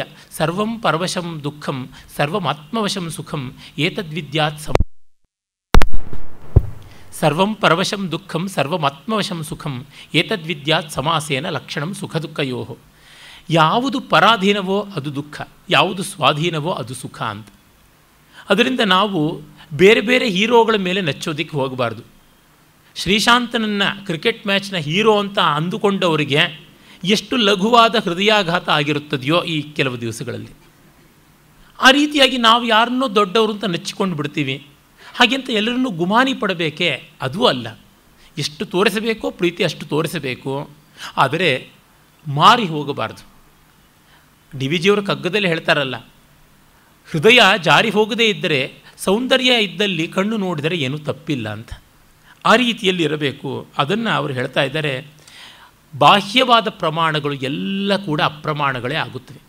ಯಾವುದು ಆಂತರಿಕ ಪ್ರಮಾಣವೋ ಅದು ನಿಲ್ಲುವಂಥದ್ದು. ಅದರಿಂದಲೇ ವೇದ ಅಂತ ಎಲ್ಲ ವಿಧವಾದ ನೈಯಾಯಿಕ ಪ್ರಮಾಣಗಳು ಯಾವುದುಂಟು, ಪ್ರತ್ಯಕ್ಷ, ಅನುಮಾನ, ಉಪಮಾನ, ಆಪ್ತವಾಕ್ಯ, ಮೀಮಾಂಸಕರು ಹೇಳುವಂಥ ಅನುಪಲಬ್ಧಿ, ಅರ್ಥಾಪತ್ತಿ ಇತ್ಯಾದಿಗಳು, ಇವೆಲ್ಲವನ್ನೂ ಕೂಡ ಮೀರಿ ಸ್ವತಃ ಪ್ರಾಮಾಣ್ಯ ಉಂಟು. ನಾನಿದ್ದೀನಿ ಅನ್ನೋದಕ್ಕೆ ನಾನೇ ಪ್ರಮಾಣ, ಇನ್ಯಾರೂ ಅಲ್ಲ. ನಮ್ಮ ಸರ್ಕಾರದ ದಾಖಲೆಗಳು ಒಪ್ಪೋದಿಲ್ಲ, ಅದಕ್ಕೆ ಒಂದು ಅಸ್ತಿತ್ವದ ಸರ್ಟಿಫಿಕೇಟ್ ತರಬೇಕು ಅಂತಾರೆ. ಆದರೆ ಈ ಸರ್ಕಾರಗಳು ಉರುಳೋಗ್ತಾ ಇರ್ತವೆ, ದೇಶಗಳು ಬದಲಾಗ್ತಾ ಇರ್ತವೆ. ಇದು ಹಾಗಲ್ಲ. ಆಮೇಲೆ ಅವರು ಬಹಳ ಚೆನ್ನಾಗಿ ಈ ಒಂದು ಭಾವುಕ ಭಕ್ತಿಯ ಮುಗ್ಧತೆಯನ್ನು ಆಕ್ಷೇಪ ಮಾಡ್ತಾರೆ. ಒತ್ತಿ ಹಣ್ಣ ಮಾಡಿದರೆ ಅದೆತ್ತಣ ರುಚಿಯಪ್ಪುದೋ, ಕಾಮಿ ಕಲ್ಪಿಸಿ ಭಾವಿಸಿದಡೆ ಅದೇ ಭಂಗ, ಭಾವಿಸುವ ಭಾವನೆಗಿಂತ ಸಾವುದೇ ಲೇಸು ಕಣ ಗುಹೇಶ್ವರ. ತುಂಬ ಪ್ರೀತಿ ಪ್ರೀತಿ ಪ್ರೀತಿ ಅಂತ ಬೆಣ್ಣೆ ಸಕ್ಕರೆ ತರಹ ಆಡಿಬಿಟ್ರೆ ಬಹಳ ಕಷ್ಟವಾಗುತ್ತದೆ, ಕಠೋರವಾದ ಜ್ಞಾನವೂ ಬೇಕಾಗುತ್ತದೆ. ಹಾಗೆ ಒತ್ತಿ ಹಣ್ಣು ಮಾಡಿ ಅದು ಯಾವ ರುಚಿಯೂ ಅಲ್ಲ. ಕಾಮಿ ಕಲ್ಪಿಸಿ ಭಾವಿಸಿದಡೆ ಅದೇ ಭಂಗ ಅಂತ. ಕಾಮಿ ಕಲ್ಪನೆ ಮಾಡಿಕೊಂಡು ಎಷ್ಟು ಕಲ್ಪಿಸಿಕೊಂಡು ಸಂತೋಷಪಟ್ಟರು ಅದು ಯಾವ ಸಂತೋಷವನ್ನು ಸುಖವನ್ನು ಕೊಟ್ಟೀತು. ಹಾಗಾಗಿ ಕೇವಲ ಮುಗ್ಧ ಭಕ್ತಿಗಿಂತ ಮಿಗಿಲಾದದ್ದು ಪ್ರಬುದ್ಧವಾದ ಜ್ಞಾನ ಅಂತ. ನಮ್ಮಲ್ಲಿ ಇನ್ನೋಸೆನ್ಸ್, ಇಗ್ನೊರೆನ್ಸ್ ಇವುಗಳೆಲ್ಲ ಬ್ಲಿಸ್ ಅಂತ ಹೇಳುವಂಥದ್ದು ಉಂಟು. ಅದನ್ನು ಎಂದೂ ವಚನಕಾರರು ಒಪ್ಪಲ್ಲ. ವೇದಾಂತ ತುಂಬ ನಿರ್ದಯವಾದದ್ದು, ನೀನು ತಿಳಿಯಲೇಬೇಕು, ತಿಳಿಯದೆ ಕೈ ಎತ್ತುವುದಕ್ಕೆ ಸಾಧ್ಯವೇ ಇಲ್ಲ ಅಂತಂತಾರೆ. ಅವರು ಹೇಳ್ತಾರೆ, ಮಣಿಯ ನೆನೆಸಿ ಕಾಲವ ಕಳೆಯಬೇಡ, ಕಣಿಯ ಪೂಜಿಸಿ ದಿನವ ಕಳೆಯಬೇಡ, ಕ್ಷಣವಾದಡೆಯೂ ಆಗಲಿ ನಿಜದ ನೆನೆಹೇ ಸಾಕು, ಕ್ಷಣಾರ್ಧವಾದಡೆಯೂ ಆಗಲಿ ನಿಜದ ನೆನೆಹೇ ಸಾಕು, ಬೆಂಕಿಯಲ್ಳುಳ್ಳ ಗುಣ ಬಿಸಿ ನೀರಲ್ಲುಂಟೆ ಗುಹೇಶ್ವರ. ಇವೆಲ್ಲ ಕರ್ಮಕಾಂಡಗಳು, ಇವೆಲ್ಲ ನಂಬಿಕೆಗಳು ಪೇಯ್ನ್ ಕಿಲ್ಲರ್ಸ್. ಅವು ಬೇಕಿದ್ದಾಗ ಸರಿ, ಅದನ್ನು ಮೀರದೇ ಇದ್ದರೆ ನಮಗೆ ಶಾಶ್ವತವಾದ ನೆಮ್ಮದಿ ಇಲ್ಲ. ಈ ಕಾರಣದಿಂದಲೇ ಹೇಳ್ತಾರೆ ಮಣಿಯ ನೆನೆಸಿ ಕಾಲ ಕಳೆಯಬೇಡ ಅಂತ. ಜಪಮಾಲೆ ಎಣಿಸೋದು, ಕಣಿಯ ನೆನೆಸಿ ಕಾಲ ಕಳೆಯೋದು ಇದು ಬೇಡ. ಬೆಂಕಿಯಲ್ಲಿರುವ ಗುಣ ಬಿಸಿ ನೀರಲ್ಲಿರುತ್ತದೆ, ಎರಡೂ ಬಿಸಿನೇ. ಆದರೆ ನೀರು ಬೆಂಕಿಯನ್ನು ಆರಿಸುವಂಥದ್ದು, ಬೆಂಕಿ ನೀರನ್ನು ಏನೂ ಮಾಡಲಾಗದ್ದು. ಆ ಕಾರಣ ನಾವು ತಿಳ್ಕೊಳ್ಬೇಕು, ಬೆಂಕಿಯೂ ಬಿಸಿ ನೀರು ಒಂದೇ ಅಂತ ಭಾವಿಸಿಕೊಂಡಂತೆ ಇಲ್ಲೂ ಸಮಾಧಾನ ಸಿಕ್ತು ಅಲ್ಲೂ ಸಮಾಧಾನ ಸಿಕ್ತು ಅಂತಲ್ಲ. ಪರಮಾರ್ಥ ಬೇಕು ಅನ್ನೋನು ತತ್ವಚಿಂತನೆಗೆ ತೊಡಗಲೇಬೇಕು. ತತ್ವಚಿಂತನೆ ನಮ್ಮ ಮನಸ್ಸಿಗೆ ಸ್ಪಷ್ಟವಾಗುವುದಕ್ಕೆ ಭಕ್ತಿ ಕರ್ಮ ವೈರಾಗ್ಯಗಳನ್ನು ರೂಢಿಸಿಕೊಳ್ಳಬೇಕು. ಇದು ಮತ್ತೆ ಮತ್ತೆ ಸಿದ್ಧವಾಗುವಂಥದ್ದು. ಮಂತ್ರವ ಕಲಿತೊಡೇನು ಪುರಶ್ಚರಣೆಯ ಮಾಡಿದಲ್ಲದೆ ಸಿದ್ಧಿಸದು, ಮದ್ದನೆರೆದು ಫಲವೇನು ಪ್ರಯೋಗಿಸಿಕೊಂಡಲ್ಲದೆ ಮಾಡದು, ಲಿಂಗವ ನೆರೆದಡೇನು ನೆನೆದಲ್ಲದೆ ಸಿದ್ಧಿಸದು ಕಣ ಗುಹೇಶ್ವರ. ಹಾಗಾಗಿಯೇ ಸಾಧನೆ ಅಭ್ಯಾಸ ಬೇಕು. ಎಷ್ಟೋ ಜನ ಹೇಳ್ತಾರೆ, ನಮಗೆ ಆ ಸಂದರ್ಭ ಬಂದಾಗ ನೋಡ್ಕೊಳ್ತೀವಿ ಪರವಾಗಿಲ್ಲ ಅಂತ. ಅದು ಹಾಗಲ್ಲ, ಅನುದಿನ ನಿತ್ಯ ಉಪಸ್ಥಿತಿಯಲ್ಲಿರಬೇಕು. ಆ ಕಾರಣದಿಂದಲೇ ಅನಭ್ಯಾಸೇನ ವಿದ್ಯಾ ವಿಷಾಯತೆ ಎನ್ನುವ ಮಾತು ಉಂಟು. ಅಭ್ಯಾಸರಹಿತಂ ಈ ಶಾಸ್ತ್ರಂ ಸ್ವಯಂ ವಿಷತುಲ್ಯಂ ಅಂತಂತಾರೆ. ಹಾಗಾಗಿಯೇ ರಾಜನಾದವನು ಎಷ್ಟು ಆತ್ಮೀಯನಾಗಿದ್ದರೂ ಕೂಡ ಅವನನ್ನು ನಿಜ ನಿಜಕ್ಕೂ ಸದಾ ಕ್ಷಣಕ್ಕೂ ಆದರಿಸಬೇಕು, ಗೌರವಿಸಬೇಕು. ಹಾಗಲ್ಲದೆ ಅವನು ನಮಗೆ ಸುಮುಖನಾಗಿರೋದಿಲ್ಲ. ಅಂಕಸ್ಥಿತಾಪಿ ತರುಣಿ ಪರಿರಕ್ಷಣೀಯ. ತೊಡೆ ಮೇಲಿದ್ದರೂ ಹೆಣ್ಣು ಆಕೆಯನ್ನು ಚೆನ್ನಾಗಿ ಕಾಪಾಡಿಕೊಳ್ಬೇಕು ಅಂತೆ, ಇಲ್ಲದೇ ಹೊರಟೋಗ್ತಾ ಇರ್ತಾಳೆ ಅಂತ ಹೇಳಿಬಿಟ್ಟಿದ್ರು. ಶಾಸ್ತ್ರಂ ಸ್ವಧೀತಮಪಿ ತತ್ ಚಿಂತನೀಯಂ. ಅಂದರೆ ಶಾಸ್ತ್ರವನ್ನು ಚೆನ್ನಾಗಿ ನಾವು ಅಭ್ಯಾಸ ಮಾಡಿದ್ದರೂ ಮತ್ತೆ ಮತ್ತೆ ಆವೃತ್ತಿ ಸರ್ವಶಾಸ್ತ್ರಾಣ ಬೋಧಾದಪಿ ಗರಿಯಸಿ ಅಂತ ಆವರ್ತನ ಮಾಡಿಕೊಳ್ತಾ ಇರಬೇಕು. ಹೀಗೆ ಅಭ್ಯಾಸ ಮಾಡಿಕೊಳ್ಳಬೇಕು. ಮಂತ್ರಕ್ಕೆ ಪುರಶ್ಚರಣೆ ಇದ್ದಂತೆ ಚಿಕಿತ್ಸೆಯೂ ಹಾಗೆ. ಮದ್ದನ್ನು ತಯಾರಿ ಮಾಡಿಕೊಂಡು ಮತ್ತೆ ಮತ್ತೆ ಅಭ್ಯಾಸ ಮಾಡಬೇಕು. ನನಗೆ ಅಡುಗೆ ಮಾಡುವುದು ಗೊತ್ತಿದೆ ಅಂತ 1 ವರ್ಷ ಬಿಟ್ಟು ಮತ್ತೆ ಅಡುಗೆ ಮನೆಗೆ ಹೋಗಲಿ, ವೇಗ ಏನಾಗುತ್ತದೆ, ಹದ ಏನಾಗುತ್ತದೆ, ಇದನ್ನು ಹೇಳ್ತಾ ಇದ್ದಾರೆ. ಅಂದರೆ ಸಾಧನೆಯನ್ನು ಬಿಡಬಾರದು ಅಂತಾರೆ. ಅದೇ ಸಂದರ್ಭದಲ್ಲಿ ಸಾಧನೆಯ ಗಮ್ಯ ಯಾವುದು ಅನ್ನುವಂಥದ್ದು ಮುಖ್ಯವಾಗಿ ನಮ್ಮಲ್ಲಿ ಇರಬೇಕು. ಮತ್ತು ಆ ಭಕ್ತಿಯ ಪರಮಗಮ್ಯಕ್ಕೆ ಅವರು ಹೇಳ್ತಾರೆ, ಮನದ ಕೊನೆಯ ಮೊನೆಯ ಮೇಲೆ ನೆನೆದ ನೆನಹು ಜನನ ಮರಣವ ನಿಲ್ಲಿಸಿತ್ತು ಅಂತ. ಮನದ ಕೊನೆಯ ಮೊನೆ ಅಂದರೆ ಮನಸ್ಸಿನ ಪರ್ಯಂತ ಭೂಮಿಯಲ್ಲಿ ನಾವು ಧ್ಯಾನ ಮಾಡಿದರೆ ಆಗ ಜನನ ಮರಣವನ್ನು ನಿಲ್ಲಿಸುತ್ತದೆ ಅಂತ. ಅಂದರೆ ಮನಸ್ಸಿನ ತುದಿ ಯಾವುದು? ನಿರ್ಮನಸ್ಸಿನ ಗತಿ. ಆ ನಿರ್ಮನಸ್ಸು ನಮಗೆ ಗಾಢನಿದ್ರೆಯಲ್ಲಿ ಸುಷುಪ್ತಿಯಲ್ಲಿ ಉಂಟಾಗುವಂಥದ್ದು. ಅದನ್ನು ಆರಾಧನೆ ಮಾಡಬೇಕು, ಅದನ್ನು ಆಲೋಚನೆ ಮಾಡಬೇಕು. ಗಾಢನಿದ್ರೆಯಲ್ಲಿ ಕಾಣಿಸಿಕೊಳ್ಳದೇ ಇದ್ದ ಮನಸ್ಸು ಎಚ್ಚರ ಕನಸುಗಳಲ್ಲಿ ಹೇಗೆ ತೋರಿಕೊಳ್ಳುತ್ತವೆ, ಈ ಮಾಯೆಗೆ ಕಾರಣವೇನು ಅನ್ನುವುದರಿಂದಾಗಿ ನಮಗೆ ತತ್ವನಿಶ್ಚಯವಾಗುತ್ತದೆ ಅಂತ ಹೇಳ್ತಾರೆ. ಹಾಗಾಗಿ ಜಗತ್ತಿನಲ್ಲಿ ಹೇಗಿರಬೇಕು ಅನ್ನುವುದನ್ನು ಪ್ರಸಿದ್ಧವಾದ ಒಂದು ವಚನದಲ್ಲಿ ಹೇಳಿದ್ದಾರೆ. ಕೆಂಡದ ಮಳೆಗರವಲ್ಲಿ ಉದಕದಂತಿರಬೇಕು, ಜಲಪ್ರಳಯವಾದಲ್ಲಿ ವಾಯುವಿನಂತಿರಬೇಕು, ಮಹಾಪ್ರಳಯವಾದಲ್ಲಿ ಆಕಾಶದಂತಿರಬೇಕು, ಜಗತ್ಪ್ರಳಯವಾದಲ್ಲಿ ತನ್ನತಾ ಬಿಡಬೇಕು, ಗುಹೇಶ್ವರ ಲಿಂಗ ತಾನಾಗಿರಬೇಕು. ಇದು ಬಹಳ ದೊಡ್ಡ ವಿಷಯ. ಕೆಂಡದ ಮಳೆ ಸುರಿಯುವಾಗ ನೀರಿನಂತೆ ಆದಾಗ ಕೆಂಡದ ಭಯವಿಲ್ಲ. ಇನ್ನು ಜಲಪ್ರಳಯವಾದಾಗ ವಾಯುವಿನಂತಿದ್ದರೆ ನೀರು ವಾಯುವನ್ನು ಏನು ಮುಳುಗಿಸುವುದಕ್ಕೆ ಆಗೋದಿಲ್ಲ, ನೀರಿನ ಮೇಲೆಯೇ ಗಾಳಿ ಇರುತ್ತದೆ. ಇನ್ನು ಮಹಾಪ್ರಳಯವಾದಾಗ ನಿರ್ವಾತ ಸ್ಥಿತಿ ಬಂದಾಗ ಆಕಾಶದಂತೆ ಆಗಬೇಕು. ಹಾಗಲ್ಲ, ಅದೂ ಕೂಡ ವಿಲಯವಾಗುವ ಸ್ಥಿತಿ ಬಂದಾಗ ತನ್ನ ತಾ ಬಿಡಬೇಕು. ತಾನು ಅನ್ನುವ ದೇಹೋಹಂ ಭಾವವನ್ನು ಬಿಟ್ಟು ಗುಹೇಶ್ವರ ಲಿಂಗವಾಗಬೇಕು, ಆತ್ಮಾಹಂ ಅನ್ನುವ ಭಾವವನ್ನು ಪಡ್ಕೊಳ್ಳಬೇಕು ಅಂತಂತಾರೆ. ಈ ಸ್ಥಿತಿಯಲ್ಲಿ ಕರ್ಪೂರದ ಗಿರಿಯ ಉರಿ ಹಿಡಿದಡೆ ಇದ್ದಿಲುಂಟೆ, ಮಂಜನ ಶಿವಾಲಯಕ್ಕೆ ಬಿಸಿಲ ಕಲಶವುಂಟೆ, ಕೆಂಡದ ಗಿರಿಯನು ಅರಗಿನ ಬಾಣದಲ್ಲಿ ಎಚ್ಚಡೆ ಮರಳಿ ಬಾಣವನ್ನು ಅರಸಲುಂಟೆ, ಗುಹೇಶ್ವರನ ಲಿಂಗವೆನ್ ಅರಿದು ಮರಳಿ ನೆನೆಯಲುಂಟೆ. ತುಂಬ ಸೊಗಸಾದ ಮಾತನ್ನು ಹೇಳ್ತಾರೆ. ಕರ್ಪೂರದ ಬೆಟ್ಟವನ್ನು ಉರಿ ಅಂಟಿಸಿಕೊಂಡ್ರೆ ಇದ್ದಲು ಉಳಿಯುತ್ತದೆಯಾ, ಬೂದಿ ಉಳಿಯುತ್ತದೆಯಾ? ಇಲ್ಲ. ಮಂಜಿನ ಶಿವಾಲಯಕ್ಕೆ ಬಿಸಿಲಿನ ಕಲಶ ಮಾಡಿದರೆ ಮಂಜಿನ ಶಿವಾಲಯ ಏನಾಗುತ್ತದೆ? ಕರಗಿ ಹೋಗುತ್ತದೆ. ಮಂಜಿನ ಶಿವಾಲಯಕ್ಕೆ ಬಿಸಿಲ ಕಲಶ ಅನ್ನುವ ಮಾತೇ ಅದ್ಭುತವಾದದ್ದು. ಕೆಂಡದ ಗಿರಿಗೆ ಅರಗಿನ ಬಾಣ ಹೊಡೆದರೆ ಬಾಣವನ್ನು ಮತ್ತೆ ಹುಡುಕೋಕ್ಕಾಗುತ್ತದೆಯಾ? ಹಾಗೆ ಒಮ್ಮೆ ಅದನ್ನು ಅರಿತವನು, ಅದರ ಇರವನ್ನು ಪಡೆದವನು ಮತ್ತೆ ಇಲ್ಲಿಗೆ ಬರೋಲ್ಲ ಅಂದರೆ ಜಗತ್ತು ಅವನನ್ನು ಕಾಡೋಲ್ಲ, ಅವನೆಲ್ಲಿಗೂ ಓಡೋಗಲ್ಲ, ಯಾವುದು ಬೇರೆ ಲೋಕಕ್ಕೂ ಅವನ ಅದೃಶ್ಯನಾಗೋಲ್ಲ. ಅವನ ಪಾಲಿಗೆ ಜಗತ್ತಿನ ದ್ವಂದ್ವ ಇಲ್ಲ. ಆದರೆ ಜಗತ್ತಿನ ಸೊಗಸು ಇರುತ್ತದೆ. ಜಗತ್ತು ಮತ್ತು 10 ಪಟ್ಟು 100 ಪಟ್ಟು ಚೆನ್ನಾಗಿ ಕಾಣುತ್ತದೆ. ಕಾರಣ ಜಗತ್ತು ಬ್ರಹ್ಮವೇ ಆಗಿದೆ. ಅದು ತನ್ನೆಲ್ಲ ಸೊಗಸುಗಳಿಂದ ಬಹಳ ಬಹಳ ರಮಣೀಯವಾಗಿ ತೋರುತ್ತದೆ. ಆದರೆ ಅದರ ಹಂಗಿಲ್ಲ, ಅದರ ಲಂಗು ಲಗಾಮಿಲ್ಲ, ಹಾಗಿರ್ತಾನೆ. ಅದನ್ನು ಅವರು ಹೇಳ್ತಾ ಇದ್ದಾನೆ. ಆಮೇಲೆ ಇಂಥದ್ದು ಬಹಳ ಕಷ್ಟದ ಸ್ಥಿತಿಯೇ ಹೌದು, ಅದು ಅವರು ಬಲ್ಲರು ಹೇಳ್ತಾರೆ. ಹಸಿವರೆತಲ್ಲದೆ ಪ್ರಸಾದಿಯಲ್ಲ, ತೃಷೆಯರಿತಲ್ಲದೆ ಪಾದೋದಕಿಯಲ್ಲ, ನಿದ್ರೆಯರಿತಲ್ಲದೆ ಭವವಿರಹಿತನಲ್ಲ ಅಂತಾರೆ. ಹಸಿವು ತಿಳಿದೇ ಇದ್ದವನು ಪ್ರಸಾದದ ಬೆಲೆಯನ್ನು ಹೇಗೆ ತಿಳ್ಕೊಳ್ತಾನೆ, ಬಾಯಾರಿಕೆ ತಿಳಿಯದವನು ಪಾದೋದಕದ ಬೆಲೆ ಹೇಗೆ ತಿಳಿತಾನೆ ಅಂತ. ಅಂದರೆ ಅಷ್ಟು ಮಟ್ಟಿಗೆ ಹಸ್ತಿರಬೇಕು, ಒಂದು ವಿಷಯವನ್ನು ಅರಿತುಕೊಳ್ಳೋದಕ್ಕೆ ಆ ಮಟ್ಟಿಗೆ ತುಡಿತಾ ಇರಬೇಕು. ಹಾಗಲ್ಲವಾದರೆ ಗೋರ್ಕಲ್ಲ ಮೇಲೆ ಮಳೆ ಸುರಿದಂತೆ ಅಂತ. ಆ ಒಂದು ದಾಹ ತಪನೆ ಇಲ್ಲದೇ ಇದ್ದವರಿಗೆ ಹೇಳಬಾರ್ದು. ಅದರಿಂದಲೇ ಮನುಗಳು ಹೇಳ್ತಾರೆ, ನಾಪೃಷ್ಟ ಕಸ್ಯಚಿತ್ ಬ್ರೂಯಾತ್ ನಚಾನ್ಯಾಯೇನ ಪೃಚ್ಛತಃ ಜಾನನ್ನಪಿ ಮೇಧಾವಿ ಜಡವಲ್ಲೋಕ ಆಚರೇತ್ ಅಂತ. ಕೇಳದೇ ಇದ್ದವರಿಗೆ ಹೇಳಬಾರ್ದು, ಅನ್ಯಾಯವಾಗಿ ಕೇಳುವವರಿಗೂ ಹೇಳಬಾರ್ದು. ಲೋಕದ ಪಾಲಿಗೆ ನಾವು ಗೊತ್ತಿದ್ದು ಗೊತ್ತಿಲ್ಲದಂತೆ ಇರಬೇಕು. ಅದನ್ನು ಅಲ್ಲಮಪ್ರಭುಗಳು ಬಹಳ ಚೆನ್ನಾಗಿ ಹೇಳ್ತಾರೆ.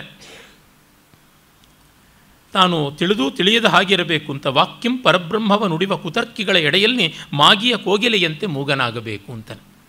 ಮಾತಿನಿಂದ ಪರಬ್ರಹ್ಮವನ್ನು ಪ್ರೂವ್ ಮಾಡು ಅಂತನ್ನೋರಿಗೆ ಮಾಗಿಯ ಕಾಲದ ಚಳಿಗಾಲದ ಕೋಗಿಲೆ ಹಾಗೆ ಮೌನದಿಂದ ಇರಬೇಕು. ಅದೇ ಉಂಟಲ್ಲ, ಜಗನ್ನಾಥ ಪಂಡಿತರಾಜ ತನ್ನ ಅನ್ಯೋಕ್ತಿ ವಿಲಾಸದಲ್ಲಿ ಹೇಳ್ತಾನೆ, ಎಲೆ ಕೋಗಿಲೆಯೇ, ನೀನು ಮರೆತು ಈ ಕಾಗೆಗಳೇ ಇರುವ ಕಾಡಿನಲ್ಲಿ ಕುಹು ಕುಹು ರವ ಮಾಡಬೇಡ.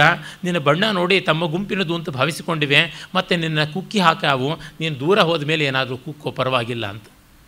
ಆ ರೀತಿ ಆಗಬಾರದು ಅನ್ನುವಂಥದ್ದನ್ನು ಅಲ್ಲಮಪ್ರಭುಗಳು ತಿಳಿಸ್ತಾರೆ. ವೇದಾಂತದ ಮಾರ್ಗವು ಅದೇ ಆಗಿರುವಂಥದ್ದು ಅಂತ ನಮಗೆ ಗೊತ್ತಾಗುತ್ತದೆ. ಆಮೇಲೆ ಅವ್ರು ಹೇಳ್ತಾರೆ, ಆ ಹಸಿವು, ತೃಷೆ, ನಿದ್ರೆ ಇವು ನಮ್ಮನ್ನು ಕಾಡುತ್ತವೆ ಅಂತಂದುಕೋತೀವಿ. ಆದರೆ ಅವುಗಳ ತೀವ್ರತೆ ಯಾವುದಿದೆ, ಆ ತೀವ್ರತೆಗೆ ಅನುಸಾರಿಯಾಗಿಯೇ ನಮ್ಮ ಬಿಡುಗಡೆಯ ಬಯಕೆಯೂ ಬಂದರೆ ನಮಗೆ ಒಳಿತಾಗುತ್ತದೆ. ಅನಲ ಪವನ ಅರಿತಲ್ಲದೆ ಪ್ರಾಣಲಿಂಗಿ ಇಲ್ಲ ಅಂತ. ಅನಲ ಪವನ ಅನ್ನುವುದು ವೇದಾಂತದ ಯೋಗಶಾಸ್ತ್ರದ ಪರಿಭಾಷೆ. ಅನಲ ಅಂತಂದರೆ ನಮ್ಮ ಒಳಗೆ ಇರತಕ್ಕಂಥ ಪ್ರಾಣ. ಪವನ ಅಂತಂದರೆ ಅದು ಗಾಳಿಯ ರೂಪವನ್ನು ತಾಳಿದ್ದು. ಅಗ್ನಿಯ ರೂಪವನ್ನು ತಾಳಿದಾಗ ವೈಶ್ವಾನರ ಅಂತಲೂ ಪ್ರಾಣವನ್ನು, ವಾಯುವಿನ ರೂಪ ತಾಳಿದಾಗ ಪ್ರಾಣಶಕ್ತಿ, ಮುಖ್ಯ ಪ್ರಾಣ ಅಂತಲೂ ಕರೀತಾರೆ. ವಸ್ತುತಃ ಇದೆರಡೂ ಒಂದೇ ಆಗಿರುವಂಥದ್ದು. ಈ ಅಗ್ನಿಯನ್ನು ಇನ್ನೆರಡು ಬಗೆಯಾಗಿ ಮಾಡ್ತಾರೆ. ಭೂಸ್ಥಾನೀಯನಾದರೆ ಅಗ್ನಿ, ಜುಸ್ಥಾನೀಯನಾದರೆ ಆದಿತ್ಯ ಅಂತ. ಹೀಗಾಗಿ ಈ ವಾಯು ಅನಲ ಅನ್ನುವಂಥದ್ದು ಎರಡೂ ಪರಮಾರ್ಥದಲ್ಲಿ ಒಂದೇ. ಉದರದಲ್ಲಿರುವ ಆ ವೈಶ್ವಾನರಾಗ್ನಿ ಅದು ಎಲ್ಲವನ್ನ ಜೀರ್ಣ ಮಾಡಿಕೊಳ್ತಕ್ಕಂಥದ್ದು. ಹೀಗಾಗಿ ಅದನ್ನು ಅನ್ನಾದ ಅಂತ ಕರಿತೀವಿ. ಈ ಪ್ರಾಣ ಅನ್ನವಾಗಿ ಹೊರಗಿನಿಂದ ಗಾಳಿಯಾಗಿ ನಮ್ಮನ್ನು ಚೈತನ್ಯಗೊಳಿಸುತ್ತದೆ. ಹೀಗಾಗಿ ಅದು ಸೋಮವೂ ಆದದ್ದು, ಅದು ಅನ್ನ. ಈ ಅನ್ನಾದಗಳ ವ್ಯವಸ್ಥೆಯಿಂದ ಜಗತ್ತೆಲ್ಲ ಆಗಿದೆ. ಈ ಅನ್ನಾದಗಳ ವ್ಯವಸ್ಥೆಯನ್ನು ಅಗ್ನಿಶೋಮೀಯ ವ್ಯೂಹ ಅಂತಾರೆ, ಅಗ್ನಿ ಮತ್ತು ಸೋಮ.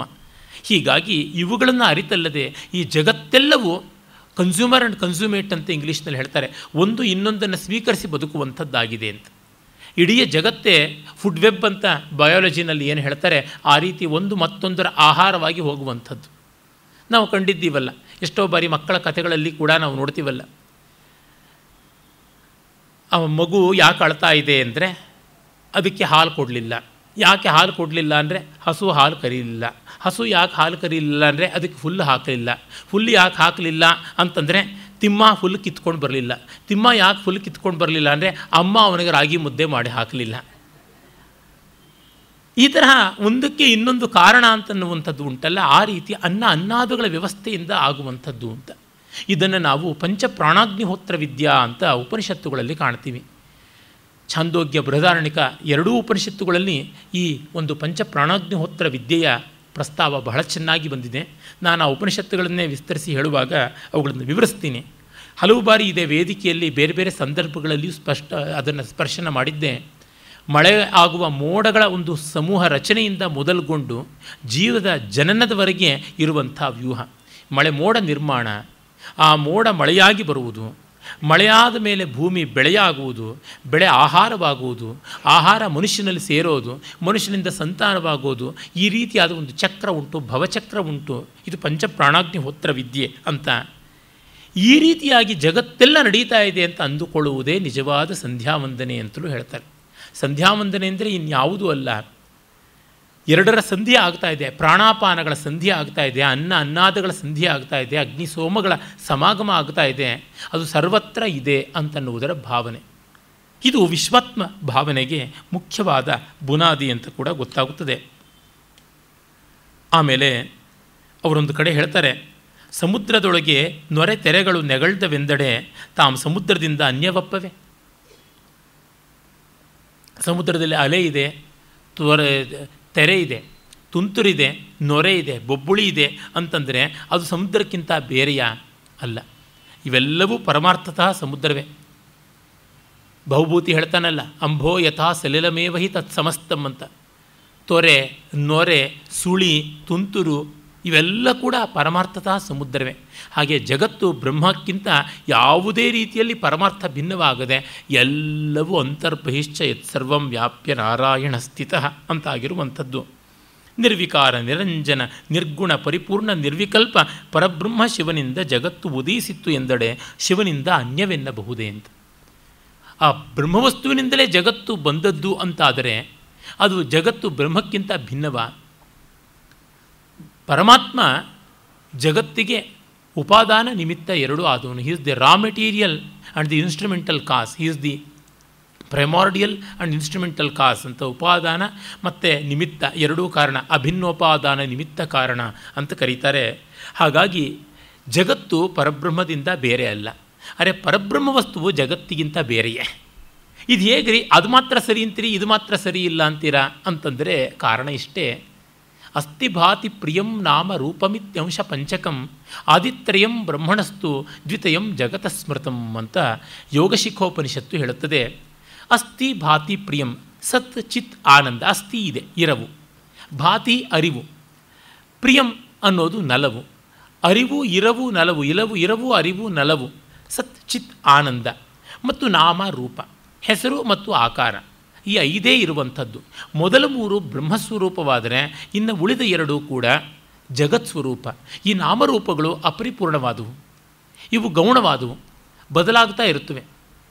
ಬಂಗಾರದ ಬಳೆಯನ್ನು ಕರಗಿಸಿದರೆ ಬಂಗಾರ ಉಳಿಯಿತಲ್ಲದೆ ಬಳೆಯ ಆಕಾರವೂ ಇಲ್ಲ, ಬಳೆಯ ಹೆಸರೂ ಇಲ್ಲ. ಅದನ್ನು ಯಾರೂ ಈಗ ಬಳೆ ಅಂತ ಕರೆಯೋಲ್ಲ, ಅದನ್ನು ಯಾರೂ ಬಳೆ ಅಂತ ಗುರುತಿಸೋಲ್ಲ. ಅರೆ, ಬಂಗಾರ ಅಂತ ಮಾತ್ರ ಗುರುತಿಸ್ತಾರೆ. ಈ ರೀತಿಯಲ್ಲಿ ಬ್ರಹ್ಮವಸ್ತು. ಈ ನಾಮರೂಪಾತ್ಮಕವಾದದ್ದು ಜಗತ್ತು. ನಾಮರೂಪಾತ್ಮಕವಾದ ಜಗತ್ತಿಗೆ ಬ್ರಹ್ಮವಲ್ಲದೆ ಬೇರೆ ಅಧಿಷ್ಠಾನವೇ ಇಲ್ಲ. ಇಂತಿಪ್ಪ ಅರಿವು ನೀ ಕೊಟ್ಟ ಸಮ್ಯಜ್ಞಾನಕ್ಕೆ ಅರಿದಪ್ಪುದಯ್ಯ ಗುಹೇಶ್ವರ. ಕಂಡೆ ಕಾಣೆ ಕೂಡಿದೆ ಅಗಲಿದೆ ಎಂಬ ಭ್ರಾಂತಿ ಸೂತಕ ಬಳಿದು ನೋಡಲು ಗುಹೇಶ್ವರ ಲಿಂಗವನು ಅಗಲಲ್ಲಿ ಎಡೆಯಿಲ್ಲ. ದೇವರನ್ನು ಬಿಟ್ಟು ಹೋಗೋದಕ್ಕೆ ಹೇಗಾಗುತ್ತದೆ? ಅದೊಮ್ಮೆ ನಾಮದೇವನಿಗೆ ತುಂಬ ಕೊಬ್ಬು ಬಂದುಬಿಡುತ್ತಂತೆ. ತಾನು ಮಹಾವಿಠಲ ಭಕ್ತ ಅಂತ ಆಯಿತು. ಗೋರ ಕುಂಬಾರನ ಮನೆಗೆ ಜ್ಞಾನದೇವರೇ ಮೊದಲುಗೊಂಡು ಎಲ್ಲರೂ ಹೋಗಿದ್ದರು. ಸಂತ ನಾಮದೇವ ಕೂಡ ಇದ್ದ. ಆತ ತನ್ನ ಕಾಯಕದಿಂದ ದರ್ಜಿ, ಚಿಪ್ಪಿಗ, ದೇವಾಂಗ. ಸಾಕ್ಷಾತ್ ರಖುಮಾಯಿ ಮತ್ತು ಪಾಂಡುರಂಗ ಈತನ ಜೊತೆಗೆ ವಿನೋದ ಸಲ್ಲಾಪಗಳ ಮಾತಾಡ್ತಾ ಇದ್ದರಂತೆ.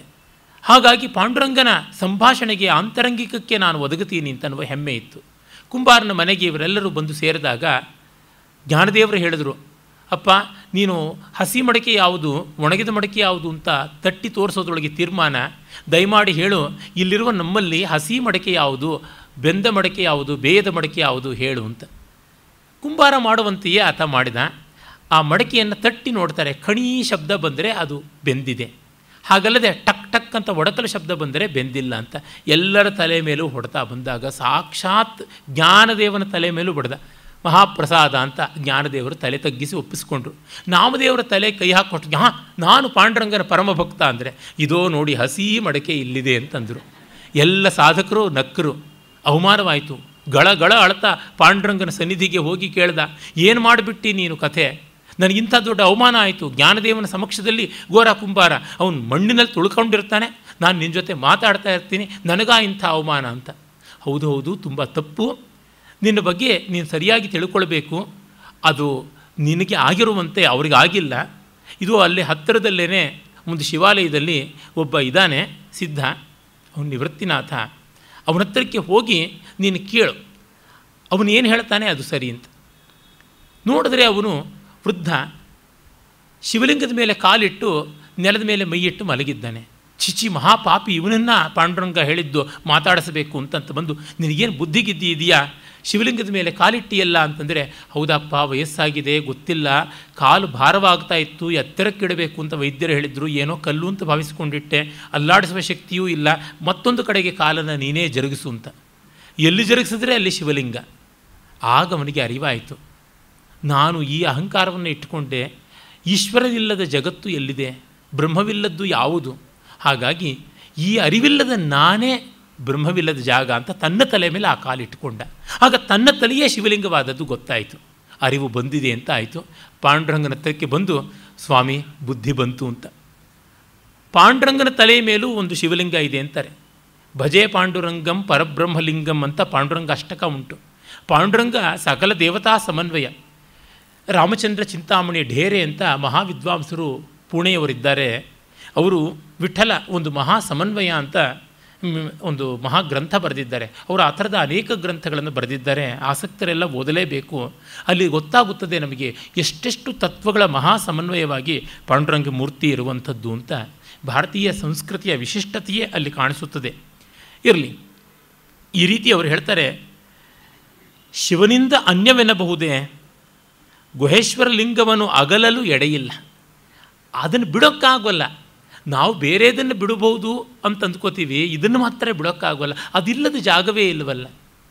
ಹಾಗಾಗಿ ಅದಿಲ್ಲದ್ದು ಯಾವುದೂ ಇಲ್ಲ. ನಾನು ಮಿಕ್ಕ ಕಡೆ ಕಂಡೆ, ಕಾಣೆ, ಕೂಡಿದೆ, ಅಗಲಿದೆ ಅಂತನ್ನುವ ದ್ವಂದ್ವಗಳಲ್ಲಿ ಮಾತನಾಡೋದಕ್ಕೆ ಸಾಧ್ಯ. ತ್ರಿಪುಟಿ ವ್ಯವಹಾರದಲ್ಲಿ ದೃಗ್ದೃಶ್ಯ ದರ್ಶನಗಳ ಪ್ರಭೇದಗಳ ರೂಪದಲ್ಲಿ ಮಾತನಾಡೋದಕ್ಕೆ ಮಿಕ್ಕಂತೆ ಜಗತ್ತಿನಲ್ಲಿ ಅವಕಾಶ ಇದೆ. ಆದರೆ ಇದೆಲ್ಲ ಭ್ರಾಂತಿ ಸೂತಕ, ಮತ್ಯಾವುದೂ ಇಲ್ಲ ಅಂತ ಹೇಳಿ ತುಂಬ ದೊಡ್ಡ ವೇದಾಂತವನ್ನು ಹೇಳ್ತಾ ಇದ್ದಾರೆ.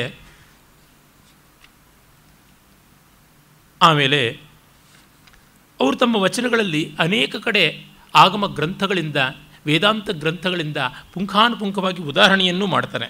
ನೋಡಿ, ಅವರೊಂದು ಕಡೆ ಹೇಳ್ತಾರೆ, ತುಂಬ ದಾರ್ಶನಿಕವಾದ ಪರಿಭಾಷೆಯಲ್ಲಿರುವಂಥ ಒಂದು ವಚನ, ಒಂದು ಭಾಗ ಮಾತ್ರ ಓದ್ತೀನಿ. ಮನೋಲಯ ಸ್ಥಾನದೊಳು ಸರ್ವ ಚೈತನ್ಯ ವೈದಿ ತನು ಪರಮಕಾಷ್ಠಿಯೊಳು ಪರವಶವಾಗಿ ಊರ್ಧ್ವಶೂನ್ಯಂ ಆದಿಶೂನ್ಯಂ ಮಧ್ಯಶೂನ್ಯಂ ನಿರಾಮಯಂ ಸರ್ವಶೂನ್ಯಂ ಅನಾಭಾಸಂ ಸಮಾಧೇಸ್ತಸ್ಯ ಲಕ್ಷಣಂ ಎಂದು ಸಿದ್ಧಾಂತ ವಾಕ್ಯಾರ್ಥಮಂ ತನ್ನೊಳು ಪರಿಪೂರಿತಮಾಗಿ ಅಂತನ್ನುವಲ್ಲಿ ನಮಗೆ ಗೊತ್ತಾಗುತ್ತದೆ ಎಷ್ಟು ಇವನ್ನೆಲ್ಲ ಲೀಲಾಜಾಲವಾಗಿ ಉದ್ಧರಣ ಮಾಡಬಲ್ಲವರಾಗಿದ್ದರು ಅಂತ ಗೊತ್ತಾಗುತ್ತದೆ.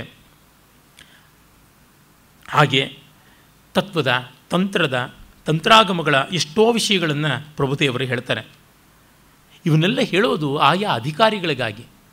ಅವರಿಗೆ ಈ ಮಾರ್ಗಗಳು ಅನಿವಾರ್ಯ ಅಂತಲ್ಲ, ಇಟ್ಟುಕೊಂಡು ಅಲ್ಲಿ ಉದ್ಧಾರವಾಗುವಂಥವರಿಗೆ ಅದನ್ನು ಕೊಡಲೇಬೇಕು ಅಂತ. ನೋಡಿ, ವೇದಾಂತದಲ್ಲಿ ತುಂಬ ದೊಡ್ಡ ಡೆಮಾಕ್ರಸಿ ಇದೆ, ಅನೇಕರಿಗೆ ಅನೇಕ ವಿಧವಾಗಿ. ಆದರೆ ಡೆಮಾಕ್ರಸಿಯ ಒಂದು ಅಪಾಯ ಯಾವುದಿದೆ, ಮೆಜಾರಿಟಿ ವೋಟ್ ಮಾಡಿದ್ರೆ ಸಾಕು, ಮಿಕ್ಕವರು ಬಾಯಿ ಮುಚ್ಕೊಂಡು ಒಪ್ಕೋಬೇಕು ಅನ್ನೋದಿಲ್ಲ.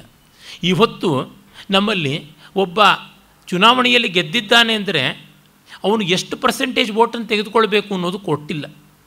ಒಂದು ಅಮೆಂಡ್ಮೆಂಟ್ ಆಗಬೇಕಾಗಿದೆ, ಅದಕ್ಕೆ ಯಾವ ರಾಜಕಾರಣಿಯೂ ತಯಾರಿಲ್ಲ. ಮಿನಿಮಮ್ 50ರಿಂದ 51% ಅಷ್ಟಾದರೂ ವೋಟ್ ಆಗದೆ ಅವನ ಪರವಾಗಿ ಅವನು ಪ್ರಜಾಪ್ರತಿನಿಧಿ ಅಂತ ಆ ಒಂದು ಕ್ಷೇತ್ರಕ್ಕೆ ಅನ್ನಿಸಿಕೊಳ್ಳುವಂತೆ ಇಲ್ಲ ಅಂತ. ಅದಾದರೆ ತುಂಬ ಕಷ್ಟ, ಇವರ ಬುಡಕ್ಕೆ ಬಂದುಬಿಡುತ್ತದೆ ಅಂತ. ಪಾರ್ಲಿಮೆಂಟರಿ ಅಫೇರ್ಸ್ ಅನ್ನುವ ಗ್ರಂಥದಲ್ಲಿ ಅರುಣ್ ಶೌರಿಯರು ಸ್ಪಷ್ಟವಾಗಿ ಹೇಳಿದ್ದಾರೆ. 20% ವೋಟ್ಗಳು ಪಡ್ಕೊಳ್ಳದೆ MP ಗಳಾಗಿ ಕೂತಿದ್ದಾರೆ ಉತ್ತರ ಪ್ರದೇಶಾದಿಗಳಲ್ಲಿ. ಮೈನಾರಿಟಿನ ಒಂದಿಷ್ಟು ತಮ್ಮ ಹತೋಟಿಯಲ್ಲಿ ಇಟ್ಟುಕೊಂಡ್ರೆ ಸಾಕು. ಉತ್ತರ ಪ್ರದೇಶದಲ್ಲಿ ಮೈನಾರಿಟಿ ಈಗಾಗಲೇ 25% ಮೀರಿದ್ದಾರೆ. ಅವ್ರನ್ನ ಇಟ್ಕೊಂಡು ಬಿಟ್ಟರೆ ಸಾಕು, ಅವ್ರ ವೋಟ್ ಅನಾಮತ್ತಾಗಿ ಬಂದುಬಿಡುತ್ತದೆ, ತನ್ನ ಮೂಲಕ ನೆಮ್ಮದಿ. ಹೀಗೆ ಮಾಡಿಕೊಂಡಿದ್ದಾರೆ. ಅದು ಪ್ರಜಾಪ್ರತಿನಿಧಿತ್ವದ ಲಕ್ಷಣವೇ ಅಲ್ಲ ಅಂತ. ವೇದಾಂತದಲ್ಲಿ ಆ ತರಹದ ಒಂದು ಮೈನಾರಿಟಿ ಒಬ್ಬನ ಮೆಜಾರಿಟಿ ಅಂತ ಮಾಡಿ ಮಿಕ್ಕವ್ರನ್ನೆಲ್ಲ ತಳ್ಳಿ ಹಾಕುವಂಥದ್ದಲ್ಲ. ಎಲ್ಲ ಅಧಿಕಾರಿಗಳಿಗೂ ಉಂಟು. ಯೋ ಯೋ ಯಾಂ ಯಾಂ ತನುಂ ಭಕ್ತಃ ಶ್ರದ್ಧೆಯಾರ್ಚಿತುಮಿಚ್ಛತಿ ತಸ್ಯ ತಸ್ಯಾಚಲಾಂ ಶ್ರದ್ಧಾಂ ತಾಮೇವ ವಿದಧಾಮ್ಯಹಂ ಅಂತ ಗೀತೆಯಲ್ಲಿ ಕೃಷ್ಣ ಹೇಳಿದ್ರಲ್ಲ. ಯಾರ್ಯಾರು ಯಾವ್ಯಾವ ರೂಪದಲ್ಲಿ ಯಾವ್ಯಾವ ನಾಮದಲ್ಲಿ ಹೇಗೆ ಉಪಾಸನೆ ಮಾಡಿದ್ರೆ ಅವರಿಗೆ ಆಯಾ ಫಲಗಳನ್ನು ಕೊಡ್ತೀನಿ ಅಂತ. ಇದು ಪ್ರಪಂಚದಲ್ಲಿ ಇನ್ನೆಲ್ಲಿಯೂ ಕಾಣುವಂಥದ್ದಲ್ಲ, ಭಾರತೀಯ ಪರಂಪರೆಯಲ್ಲಿ ಮಾತ್ರ ಕಾಣುವಂಥದ್ದು. ಮತ್ತು ನೋಡಿ, ಈ ಸೀಮೆಯಿಂದ ನಿಸ್ಸೀಮೆಯನ್ನು ಸಾಧಿಸುವಂಥದ್ದು ಹೇಗೆ ಅಂತನ್ನೋದನ್ನು ಹೇಳ್ತಾ, ಸೀಮೆಯಿಲ್ಲದ ನಿಸ್ಸೀಮೆಯಲ್ಲಿ ಅಡಿಯಿಡುವ ಪರಿ ಎಂತಯ್ಯ, ಕ್ರಿಯಿಲ್ಲದ ನಿಕ್ರಿಯಲ್ಲಿ ಅಂದರೆ ಕ್ರಿಯೆಯಿಲ್ಲದ ನಿಷ್ಕ್ರಿಯೆಯಲ್ಲಿ ನಿಜವ ಒಡಗೂಡುವ ಪರಿ ಇನ್ನೆಂತೋ, ಮೊದಲಿಲ್ಲದೆ ಲಾಭವುಂಟೆ. ಇದು ಕಾರಣ ತನ್ನ ಹರಿವ ಮನವ ನಿಲ್ಲೆಂದು ನಿಲ್ಲಿಸಿ ಜಿಹ್ವ ಗುಹ್ಯ ಲಾಂಪಟ್ಯವ ಕೆಡಿಸಿ ಕ್ರಿಯೆ ಜ್ಞಾನ ಸಂಬಂಧವಾದಲ್ಲದೆ ಶರಣರು ಮೆಚ್ಚರು. ಇಂತು ಇವನರಿಯದೆ ಆಸೆ ಎಂಬ ಹೇಸಿಕೆಯ ಮೇಲೆ ವೇಷವೆಂಬ ಹೆಣನ ಹೊತ್ತು ಹೇಸದೆ ಸತ್ತರಲ್ಲ ಹಿರಿಯರು ಅಂತ. ಇವರಂತೆ ಬೈಯೋರು ಮತ್ತಿನ್ಯಾರೂ ಇಲ್ಲ. ಅವರು ಬೈದದ್ದೆಲ್ಲ ದೊಡ್ಡ ಮಂತ್ರ. ಆಸೆ ಎಂಬ ಹೇಸಿಗೆಯ ಮೇಲೆ ವೇಷವೆಂಬ ಹೆಣನ ಹೊತ್ತು ಹೇಸದೆ ಸತ್ತರಲ್ಲ ಅಂತ. ದೊಡ್ಡವರು ಅಂತ ಅನ್ನಿಸಿಕೊಂಡವರು ಮಹಾಕಾಮನೆಗಳನ್ನೇ ಇಟ್ಟುಕೊಂಡು ಅದರ ಮೇಲೆ ತಾವು ವೇದಾಂತಿಗಳು, ತಾವು ಜ್ಞಾನಿಗಳು ಅನ್ನುವ ಬೂಟಾಟಿಕೆಯ ವೇಷವನ್ನು ತೊಟ್ಟು ಲೋಕವಂಚನೆ ಮಾಡಿಕೊಂಡು ಸತ್ತರಲ್ಲ, ಎಂಥ ಕೆಟ್ಟದ್ದು ಅಂತಂತಾರೆ. ಯಾಕೆಂದರೆ ಇವರಿಗೆ ಯಾವ ಹಂಗೇ ಇರಲಿಲ್ಲ, ದಾಕ್ಷಿಣ್ಯವೇ ಇರಲಿಲ್ಲ. ಏನು ಬೇಕಾಗಿದೆ, ಏನೂ ಬೇಕಿಲ್ಲ ಅನ್ನುವಾಗ ಎಲ್ಲಿಲ್ಲದ ಧೈರ್ಯ ಬರುತ್ತದೆ. ವಯಮ್ಯ ಪರಿತುಷ್ಟ ವಲ್ಕಲೈಸ್ತ್ವಂ ದುಕೂಲೈ ಸಮಯ ಪರಿತೋಷೋ ನಿರ್ವಿಶೇಷೋ ವಿಶೇಷ ಸತು ಭವತಿ ದರಿದ್ರೋ ಯಸ್ಯ ತೃಷ್ಣಾ ವಿಶಾಲ ಮನಸ್ಸಿ ಚ ಪರಿತುಷ್ಟೇ ಕೋರ್ಥವಾನ್ ಕೋ ದರಿದ್ರ ಅಂತ ವೈರಾಗ್ಯ ಶತಕದಲ್ಲಿ ಭರ್ತೃಹರಿ ಹೇಳ್ತಾನಲ್ಲ. ರಾಜನಿಗೆ ಒಬ್ಬ ಸನ್ಯಾಸಿ ಹೇಳ್ತಾನೆ, ನಮಗೆ ನಾರು ಬಟ್ಟೆಯಿಂದಲೇ ಸಂತೋಷ ಇದೆ, ನಿನಗೆ ರೇಷ್ಮೆ ಬಟ್ಟೆಯಿಂದ ಸಂತೋಷ ಇದ್ದರೆ ಒಳ್ಳೆಯದು. ಹಾಗೆಯೇ ನಮಗೆ ನಮ್ಮ ಒಂದು ವೈರಾಗ್ಯದಲ್ಲಿ ಸಂತೋಷ ಇದೆ, ನಿನಗೆ ನಿನ್ನ ಅನುರಾಗದಲ್ಲಿ ಸಂತೋಷ ಇದ್ದರೆ ಸರಿ. ಹಾಗಿಲ್ಲವೋ ನಿನಗಿಂತ ದೊಡ್ಡ ಬಿಕಾರಿ, ನಿನಗಿಂತ ದೊಡ್ಡ ದುಃಖಿ ಇನ್ಯಾರೂ ಇಲ್ಲ ಅಂತ. ನಾವು ಎಲ್ಲಿ ಇದ್ದೀವಿ ಅಲ್ಲಿ ನಮಗೆ ಸಂತೋಷ ಇದ್ದರೆ ಅದು ಇಂದ್ರ ಪದವಿ, ಅದು ಮಹೇಂದ್ರ ಪದವಿ, ಚಂದ್ರ ಪದವಿ, ಸೂರ್ಯ ಪದವಿ ಎಲ್ಲ ಆದಂಥದ್ದು. ಮತ್ತು ಅವರು ಆ ಗುರು ಶಿಷ್ಯ ಅನ್ಯೋನ್ಯತೆ ಒಂದಷ್ಟು ಕಾಲ ಬೇಕಾದೀತು. ಅದೂ ಇಲ್ಲದವರು ಇರ್ತಾರೆ ಪ್ರಭುದೇವರಿದ್ದಂತೆ. ಹಾಗಿರುವಾಗ ಯಾವ ಅನ್ಯೋನ್ಯ ಬೇಕು? ಬಿಸಿಲೆಂಬ ಗುರುವಿಂಗೆ ನೆಳಲೆಂಬ ಶಿಷ್ಯ, ನಿರಾಳ ಲಿಂಗಕ್ಕೆ ಬಯಲೆ ಸಜ್ಜೆ, ವಾಯುವೆ ಶಿವದಾರ ಬೆಳಗ್ಗೆ ಸಿಂಹಾಸನ ಅಂತಾರೆ. ಇಂಥ ಅದ್ಭುತವಾದಂಥ ರೂಪಕಾಲಂಕಾರ. ಬಿಸಿಲ ಗುರುವಿಗೆ ನೆಳಲು ಶಿಷ್ಯ ಅಂತ, ಅಷ್ಟು ಅವಿನಾಭಾವದಿಂದ ಗುರು ಶಿಷ್ಯರಿರಬೇಕು. ನಿರಾಳವಾದ ಲಿಂಗಕ್ಕೆ ಬಯಲೇ ಸಜ್ಜೆ, ಬಯಲೇ ಅದಕ್ಕೆ ಶಯ್ಯೆ, ಇನ್ನು ವಾಯುವೇ ಶಿವದಾರ. ಅಂದರೆ ಇವರ ಲಾಂಛನಗಳ ಬಗ್ಗೆ ಎಷ್ಟು ಮಾತ್ರ ಗೌರವ ಇಟ್ಟುಕೊಳ್ಬೇಕು ಅಷ್ಟೇ, ಅದಕ್ಕಿಂತ ಹೆಚ್ಚು ಅಲ್ಲ ಅನ್ನುವುದನ್ನು ಅಂತೂ ಸ್ಪಷ್ಟ ಮಾಡಿಕೊಂಡ್ರು. ಏಕೆಂದರೆ ನಾವು ಎಷ್ಟೋ ಬಾರಿ ನಮ್ಮ ಯಜ್ಞೋಪಯುತವೋ, ಶಿವದಾರವೋ, ಮತ್ತೊಂದೋ, ಮಗದೊಂದೋ, ಮಾಂಗಲ್ಯವೋ ಇವು ಬಹಳ ಮುಖ್ಯ ಅಂತ ಅಂದುಕೊಂಡು ಪರಮಾರ್ಥವನ್ನು ಬಿಟ್ಟುಬಿಡ್ತೀವಿ. ಗಂಡನಿಗೆ ಆಪರೇಷನ್ನು, ಆ ಆಪರೇಷನ್ನಲ್ಲಿ ಅವನಿಗೆ ಬೇಕಾದಂತಹ ಸದುಪಾಯ ಮಾಡಿಕೊಡದೇ ಇದ್ದರೆ ಅವನು ಸಾಯ್ತಾನೆ. ಮಾಂಗಲ್ಯವನ್ನಾದರೂ ಮಾರಿ ಮಾಡುವುದಾದರೆ ಹೆಂಡತಿ ಒಳ್ಳೆಯವಳು. ಇಲ್ಲ ಮಾಂಗಲ್ಯ ತೆಗೆದುಬಿಟ್ರೆ ಅವನ ಪ್ರಾಣ ಹೊರಟೋಗುತ್ತೆ ಅಂತ ಮಾಂಗಲ್ಯವನ್ನು ಇಟ್ಟುಕೊಂಡು ಪ್ರಾಣ ಕಳಿಸ್ತಾಳೆ ಆಚೆಗೆ. ಇದರೊಳಗೆ ಏನುಂಟು ಭಾಗ್ಯ? ಹಾಗಲ್ಲ, ಇವುಗಳ ಪರಮಾರ್ಥ ಏನು? ಯಜ್ಞೋಪವೀತ ಸೂಚನಾತ್ ಸೂತ್ರ ಮಿಥ್ಯಾಹು, ಸೂಚನೆಗಾಗಿ ಸೂತ್ರ ಉಂಟು. ಅದು ಯಾವುದು? ಅಧಿಭೂತ ಅಧಿದೈವ ಅಧ್ಯಾತ್ಮಗಳ ಮಟ್ಟದಲ್ಲಿ ನಾವು ವ್ಯವಹರಿಸಬೇಕು ಅನ್ನೋದಕ್ಕೋಸ್ಕರವಾಗಿ ಇರುವ ಮೂರೆಳೆಯ ದಾರ ಅಂತ. ಹಾಗೆಯೇ ಇಲ್ಲಿ ಶಿವದಾರ ಅನ್ನುವುದು ವಾಯುವೇ ಹೌದು, ಗಾಳಿ ಸುಳಿದಲ್ಲಿ ಅದು, ಇನ್ನು ಬೆಳಕೆ ಸಿಂಹಾಸನ. ಆ ರೀತಿ ಇರಬೇಕು, ಅದು ಬಹಳ ಮುಖ್ಯ ಅಂತಂತಾರೆ. ಮತ್ತು ಆ ಪರತತ್ವ ಹೋಲಿಕೆಗೆ, ಕಲ್ಪನೆಗೆ, ವ್ಯಾಖ್ಯಾನ, ವರ್ಣನೆ, ವಿವರಣೆಗಳಿಗೆ ಮೀರಿದ್ದು ಅನ್ನುವುದನ್ನು ತೋರ್ಪಡಿಸ್ತಾರೆ. ಅಪ್ಪಯ್ಯ ದೀಕ್ಷಿತರು ತಮ್ಮ ಅದ್ಭುತವಾದ ವರದರಾಜಸ್ತವದಲ್ಲಿ ಒಂದು ಕಡೆ ಹೇಳ್ತಾರೆ, ಪರಮಾತ್ಮ ನಿನ್ನನ್ನು ವರ್ಣಿಸಬೇಕು ಅಂತ ನನಗೆ ಆಸೆ, ಕಾವ್ಯರೂಪವಾಗಿ ಸ್ತುತಿಸಬೇಕು ಅಂತ ಆಸೆ. ಕಾವ್ಯದಲ್ಲಿ ಅಲಂಕಾರಗಳು ಬೇಕು, ಅರ್ಥಾಲಂಕಾರ ರಹಿತ ವಿಧವೇವ ಸರಸ್ವತಿ ಅಂತ ಅಗ್ನಿಪುರಾಣ ಹೇಳುತ್ತದೆ. ಅಲಂಕಾರಗಳು ಇಲ್ಲದೆ ಕಾವ್ಯಕ್ಕೆ ಸ್ವಾರಸ್ಯ ಇಲ್ಲಿ. ಕಾವ್ಯ ಶೋಭಾಕರಾನ್ ಧರ್ಮಾನ್ ಅಲಂಕಾರಾನ್ ಪ್ರಚಕ್ಷತೆ ಅಂತ ದಂಡಿ ಹೇಳ್ತಾನೆ. ಆದ್ದರಿಂದ ಉಪಮಾ, ರೂಪಕ, ಉತ್ಪ್ರೇಕ್ಷ, ಅತಿಶಯೋಕ್ತಿ, ಸ್ವಭಾವೋಕ್ತಿ ಮೊದಲಾದ ಅಲಂಕಾರಗಳಿಂದ ನಿನ್ನನ್ನು ವರ್ಣನೆ ಮಾಡೋಣ ಅಂತಂದರೆ ಮೊದಲಾಗಿ ಉಪಮೆ ಮೂಲಭೂತವಾದ ಅಲಂಕಾರ. ಉಪಮೆಯೇ ಪರಮೋಚ್ಚವಾದ, ಪರಮ ಮೂಲಭೂತವಾದ, ಮಾತೃಪ್ರಾಯವಾದ ಅಲಂಕಾರ ಅಂತ ಹೇಳ್ತಾರೆ. ಅದನ್ನು ಮಾಡೋಣ ಅಂದರೆ ಯಸ್ಮಿನ್ ಜಹಾತಿ ಕ್ಷಮಿಸಬೇಕು, ವರದರಾಜಸ್ತವದಲ್ಲಿ ಅವರು ಹೇಳುವ ಶ್ಲೋಕ ನೆನಪು ಮಾಡ್ಕೊಳ್ತಾ ಇದ್ದೀನಿ. ಉಪಮಾಲಂಕಾರ ಎಲ್ಲ ನ್ಯೂನೋಪಮ ಆಗುತ್ತದೆಯೋ, ಯಸ್ಮಿನ್ ಜಹಾತ್ಯತಿಶಯೋಕ್ತಿರ ಅಲಂಕೃತಿತ್ವಂ ನ್ಯೂನೋಪಮತ್ವಮುಪಮಾ ಸಕಲಾ ತಥೈವ. ಉಪಮೆ ನ್ಯೂನೋಪಮೆ ಆಗಿಬಿಡುತ್ತದೆ. ನ್ಯೂನೋಪಮೆ ಅಂತಂದರೆ ಹೀನೋಪಮೆ. ರಾಮ ಶಿವಧನುಸ್ಸನ್ನು ಮುರಿದದ್ದು ಹೇಗಿತ್ತು ಅಂತಂದರೆ, ಮಹಾಮೇರು ಪರ್ವತವನ್ನು ಒಂದು ದೊಡ್ಡ ಸಿಡಿಲು ಬಡಿದು ಅದರ ನಡುವಿಗೆ ಮುರಿದರೆ ಹೇಗೋ ಹಾಗೆ ಅಂತ ವರ್ಣಿಸಿದರೆ ಪರವಾಗಿಲ್ಲ. ಹಾಗಲ್ಲದೆ ಶ್ರೀರಾಮ ಶಿವಧನಸ್ಸನ್ನು ಮುರಿದದ್ದು ಹೇಗಿತ್ತು ಅಂತಂದರೆ, ಒಬ್ಬ ಮರವನ್ನು ಕತ್ತರಿಸ್ತಕ್ಕಂಥವನು ಕೊಡಲಿನ ತೆಗೆದುಕೊಂಡು ಹೋಗಿ ಒಂದು ದೊಡ್ಡ ಬಿದಿರಿನ ಗಳವನ್ನು ತಾನು ಮಂಡಿಗೆ ಚಾಚಿ ಮುರಿದ ಹಾಗಿತ್ತು ಶಿವಧನಸ್ಸನ್ನು ಭಂಗ ಮಾಡಿದ್ದು ಅಂತಂದರೆ ಎಲ್ಲುಂಟು? ಹೀನೋಪಮೆ ಆಗುತ್ತದೆ. ಹಾಗಾಗಿ ನ್ಯೂನೋಪಮತ್ವ ಉಪಮಾ ಸಕಲ ತಥೈವ. ಇನ್ನು ಅತಿಶಯೋಕ್ತಿ, ಅಲಂಕಾರಗಳ ಸಾರವೇ ಅತಿಶಯೋಕ್ತಿ ಅಂತಂತಾರೆ. ಆ ಅತಿಶಯೋಕ್ತಿ ಅಲಂಕಾರ ವರ್ಣಿಸೋಣ ಅಂತಂದರೆ ನಿನಗಿಂತ ಮಿಗಿಲಾದದ್ದು ಯಾವುದೂ ಇಲ್ಲವಾದ್ದರಿಂದ ಅತಿಶಯ ಹೇಗೆ ಮಾಡೋದು? ಎಲ್ಲ ಅವಶಯ ಆಗಿಬಿಡುತ್ತದಲ್ವ. ಉಪಮಾ ಹೀನೋಪಮೆ ಆಗುತ್ತದೆ, ಅತಿಶಯೋಕ್ತಿ ಅವಶಯೋಕ್ತಿ ಆಗುತ್ತದೆ. ಹೋಗಲಿ ಸ್ವಭಾವೋಕ್ತಿ ಇದ್ದಂತೆ ಹೇಳೋಣ ಅಂತಂದರೆ ಇವುಗಳ ಗೋಜೆ ಬೇಡ, ವಕ್ರೋಕ್ತಿಯ ಗೋಜು ಬೇಡ, ಸ್ವಭಾವೋಕ್ತಿಗೆ ಬರೋಣ ಅಂತಂದರೆ ಸ್ವಭಾವೋಕ್ತಿ ಎನ್ನುವುದು ಸೂಕ್ಷ್ಮ ಸ್ವಭಾವ ಕಲನ ಅಂತಾರೆ. ಸೂಕ್ಷ್ಮವಾಗಿ ವಿವರಿಸಬೇಕು ಅಂತ. ಈಗ ಅವರು ಬಂದರು, ಚೇರಲ್ಲಿ ಕೂತ್ಕೊಂಡ್ರು ಅಂತಂದರೆ ಅದರೊಳಗೆ ಯಾವ ಅಲಂಕಾರವೂ ಇಲ್ಲ. ಅವರು ಬಂದೊಡನೆ ಮೆಲ್ಲಗೆ ಸುತ್ತಮುತ್ತಲು ನೋಡಿ ಆ ಚೇರಿಗೆ ಇನ್ಯಾರೂ ಬರುವಂಥ ಪ್ರತ್ಯರ್ಥಿಗಳು ಇಲ್ಲವೇ ಅಂತ ಭಾವಿಸಿಕೊಂಡು ತಮ್ಮ 127 kg ತೂಕದ ಭಾರಕ್ಕೆ ಆ ಕುರ್ಜಿ ಮುರಿಯುವುದಿಲ್ಲವಾ ಅಂತಂದುಕೊಂಡು ಕೂತ್ಕೊಂಡ್ರು. ಈ ಥರ ಎಲ್ಲ ವರ್ಣಿಸಿದಾಗ ವಿವರಗಳು ಬರುತ್ತವೆ. ಆದರೆ ಸೂಕ್ಷ್ಮ ಸ್ವಭಾವ ಕಲನಾಪಿ ನಹಿ ಪ್ರತರ್ಕ್ಯ. ನೀನು ಗುಹ್ಯಾದ್ ಗುಹ್ಯ, ಸೂಕ್ಷ್ಮಾತ್ ಸೂಕ್ಷ್ಮವಾದ್ದರಿಂದ ನೀನೂ ಕೂಡ ನಮ್ಮ ಊಹೆಗೆ ಸಿಗುವಂಥವನಲ್ಲವಾದರೆ ಇನ್ನು ಸ್ವಭಾವೋಕ್ತಿಗೆ ಹೇಗೆ ದಕ್ತೀಯ? ಅದರಿಂದ ತದ್ದೇವ ವರ್ಣಯಾಮಿ ಕಥಂ, ನಿನ್ನ ಅಭಿರೂಪ್ಯವನ್ನು ನಾನು ಹೇಗೆ ವರ್ಣಿಸಲಿ? ನನ್ನ ಕೈಯಲ್ಲಿ ಆಗೋಲ್ಲ ಅಂತ.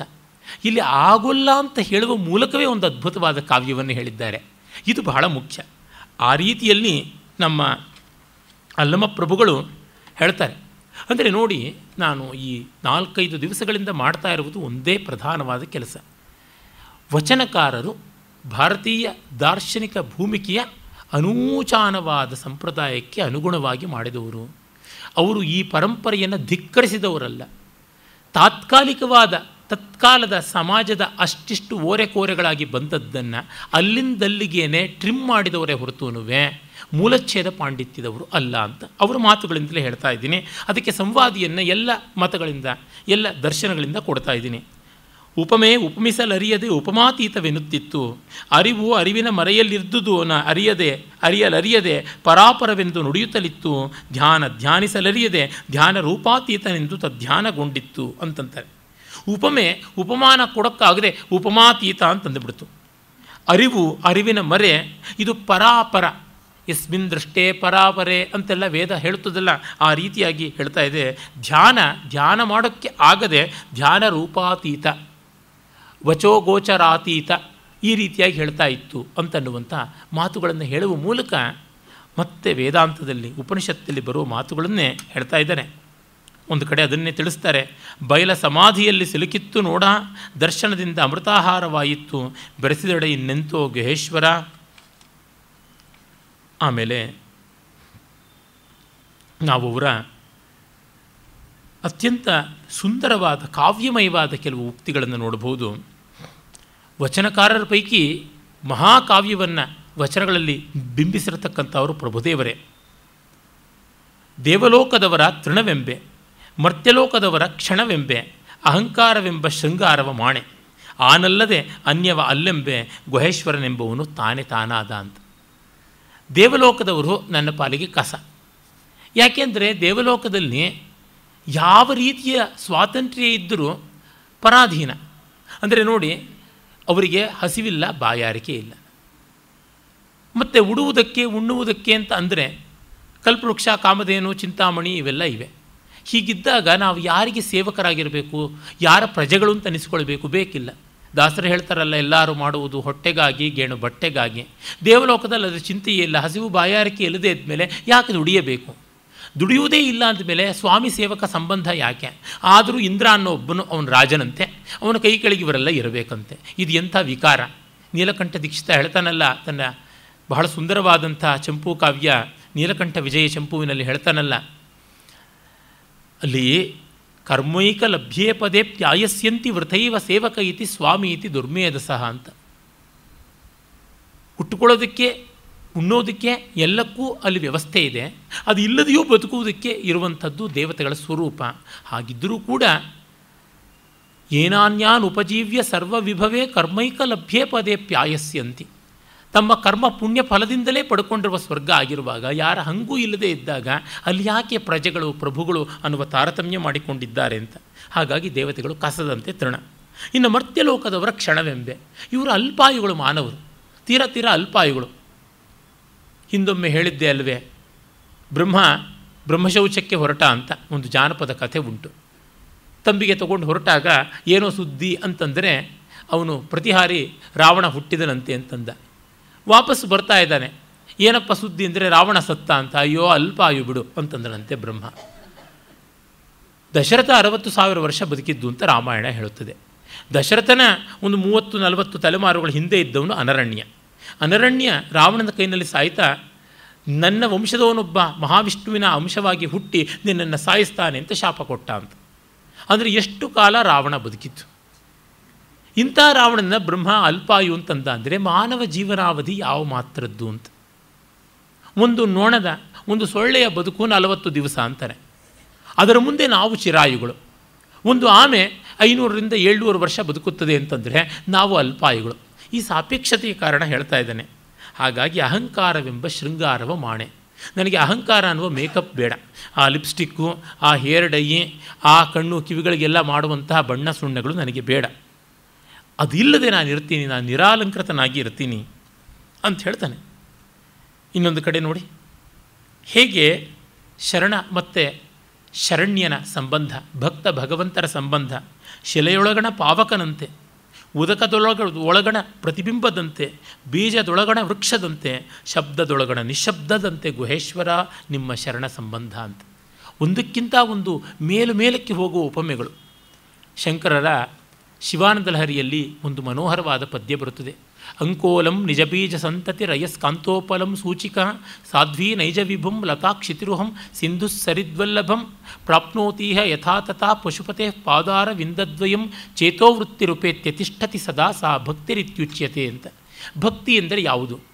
ಅಂಕೋಲ ಮರದ ಬೀಜಗಳು ಅಂಕೋಲದ ಬುಡಕ್ಕೆ ಹೇಗೆ ಹೋಗುತ್ತದೆಯೋ ಹಾಗೆ, ಕಬ್ಬಿಣ ಅಯಸ್ಕಾಂತದ ಕಡೆಗೆ ಹೇಗೆ ಆಕರ್ಷಿತವಾಗುತ್ತದೆಯೋ ಹಾಗೆ, ಸಾಧ್ವಿಯಾದ ಹೆಂಡತಿ ಗಂಡನ ನೆರಳಾಗಿ ಹೇಗಿರ್ತಾಳೋ ಹಾಗೆ, ಬಳ್ಳಿಯು ಮರವನ್ನು ಹೇಗೆ ಸುತ್ತಿರುತ್ತದೆಯೋ ಹಾಗೆ, ನದಿಯು ಸಮುದ್ರವನ್ನು ಹೇಗೆ ಸೇರುತ್ತದೆಯೋ ಹಾಗೆ ನಿನ್ನಲ್ಲಿ, ನಿನ್ನ ಪಾದಗಳಲ್ಲಿ ನಿರಂತರವಾದ ಪ್ರಾವಣ್ಯ ಪ್ರೀತಿಯನ್ನು ಇಟ್ಟುಕೊಂಡಾಗ ಭಕ್ತಿ ಅಂತಂತೀವಿ ಅಂತ. ಇಲ್ಲಿ ಒಂದು ಅದ್ಭುತವಾದ ವೇದಾಂತದ ಕ್ರಮಕ್ರಮ ಉತ್ತರೋತ್ತರವಾದ ವಿಕಸಿತ ಸ್ವಾರಸ್ಯ ನಿಶ್ರೇಣಿ ಉಂಟು. ಏನದು? ಅಂಕೋಲ ಮಳೆಗಾಲದಲ್ಲಿ ಮಾತ್ರ ತಾನು ತನ್ನ ಬೀಜಗಳನ್ನು ಸೆಳೆದುಕೊಳ್ಳುತ್ತದೆ ಅಂತ ಕವಿ ಸಮಯ ಉಂಟು.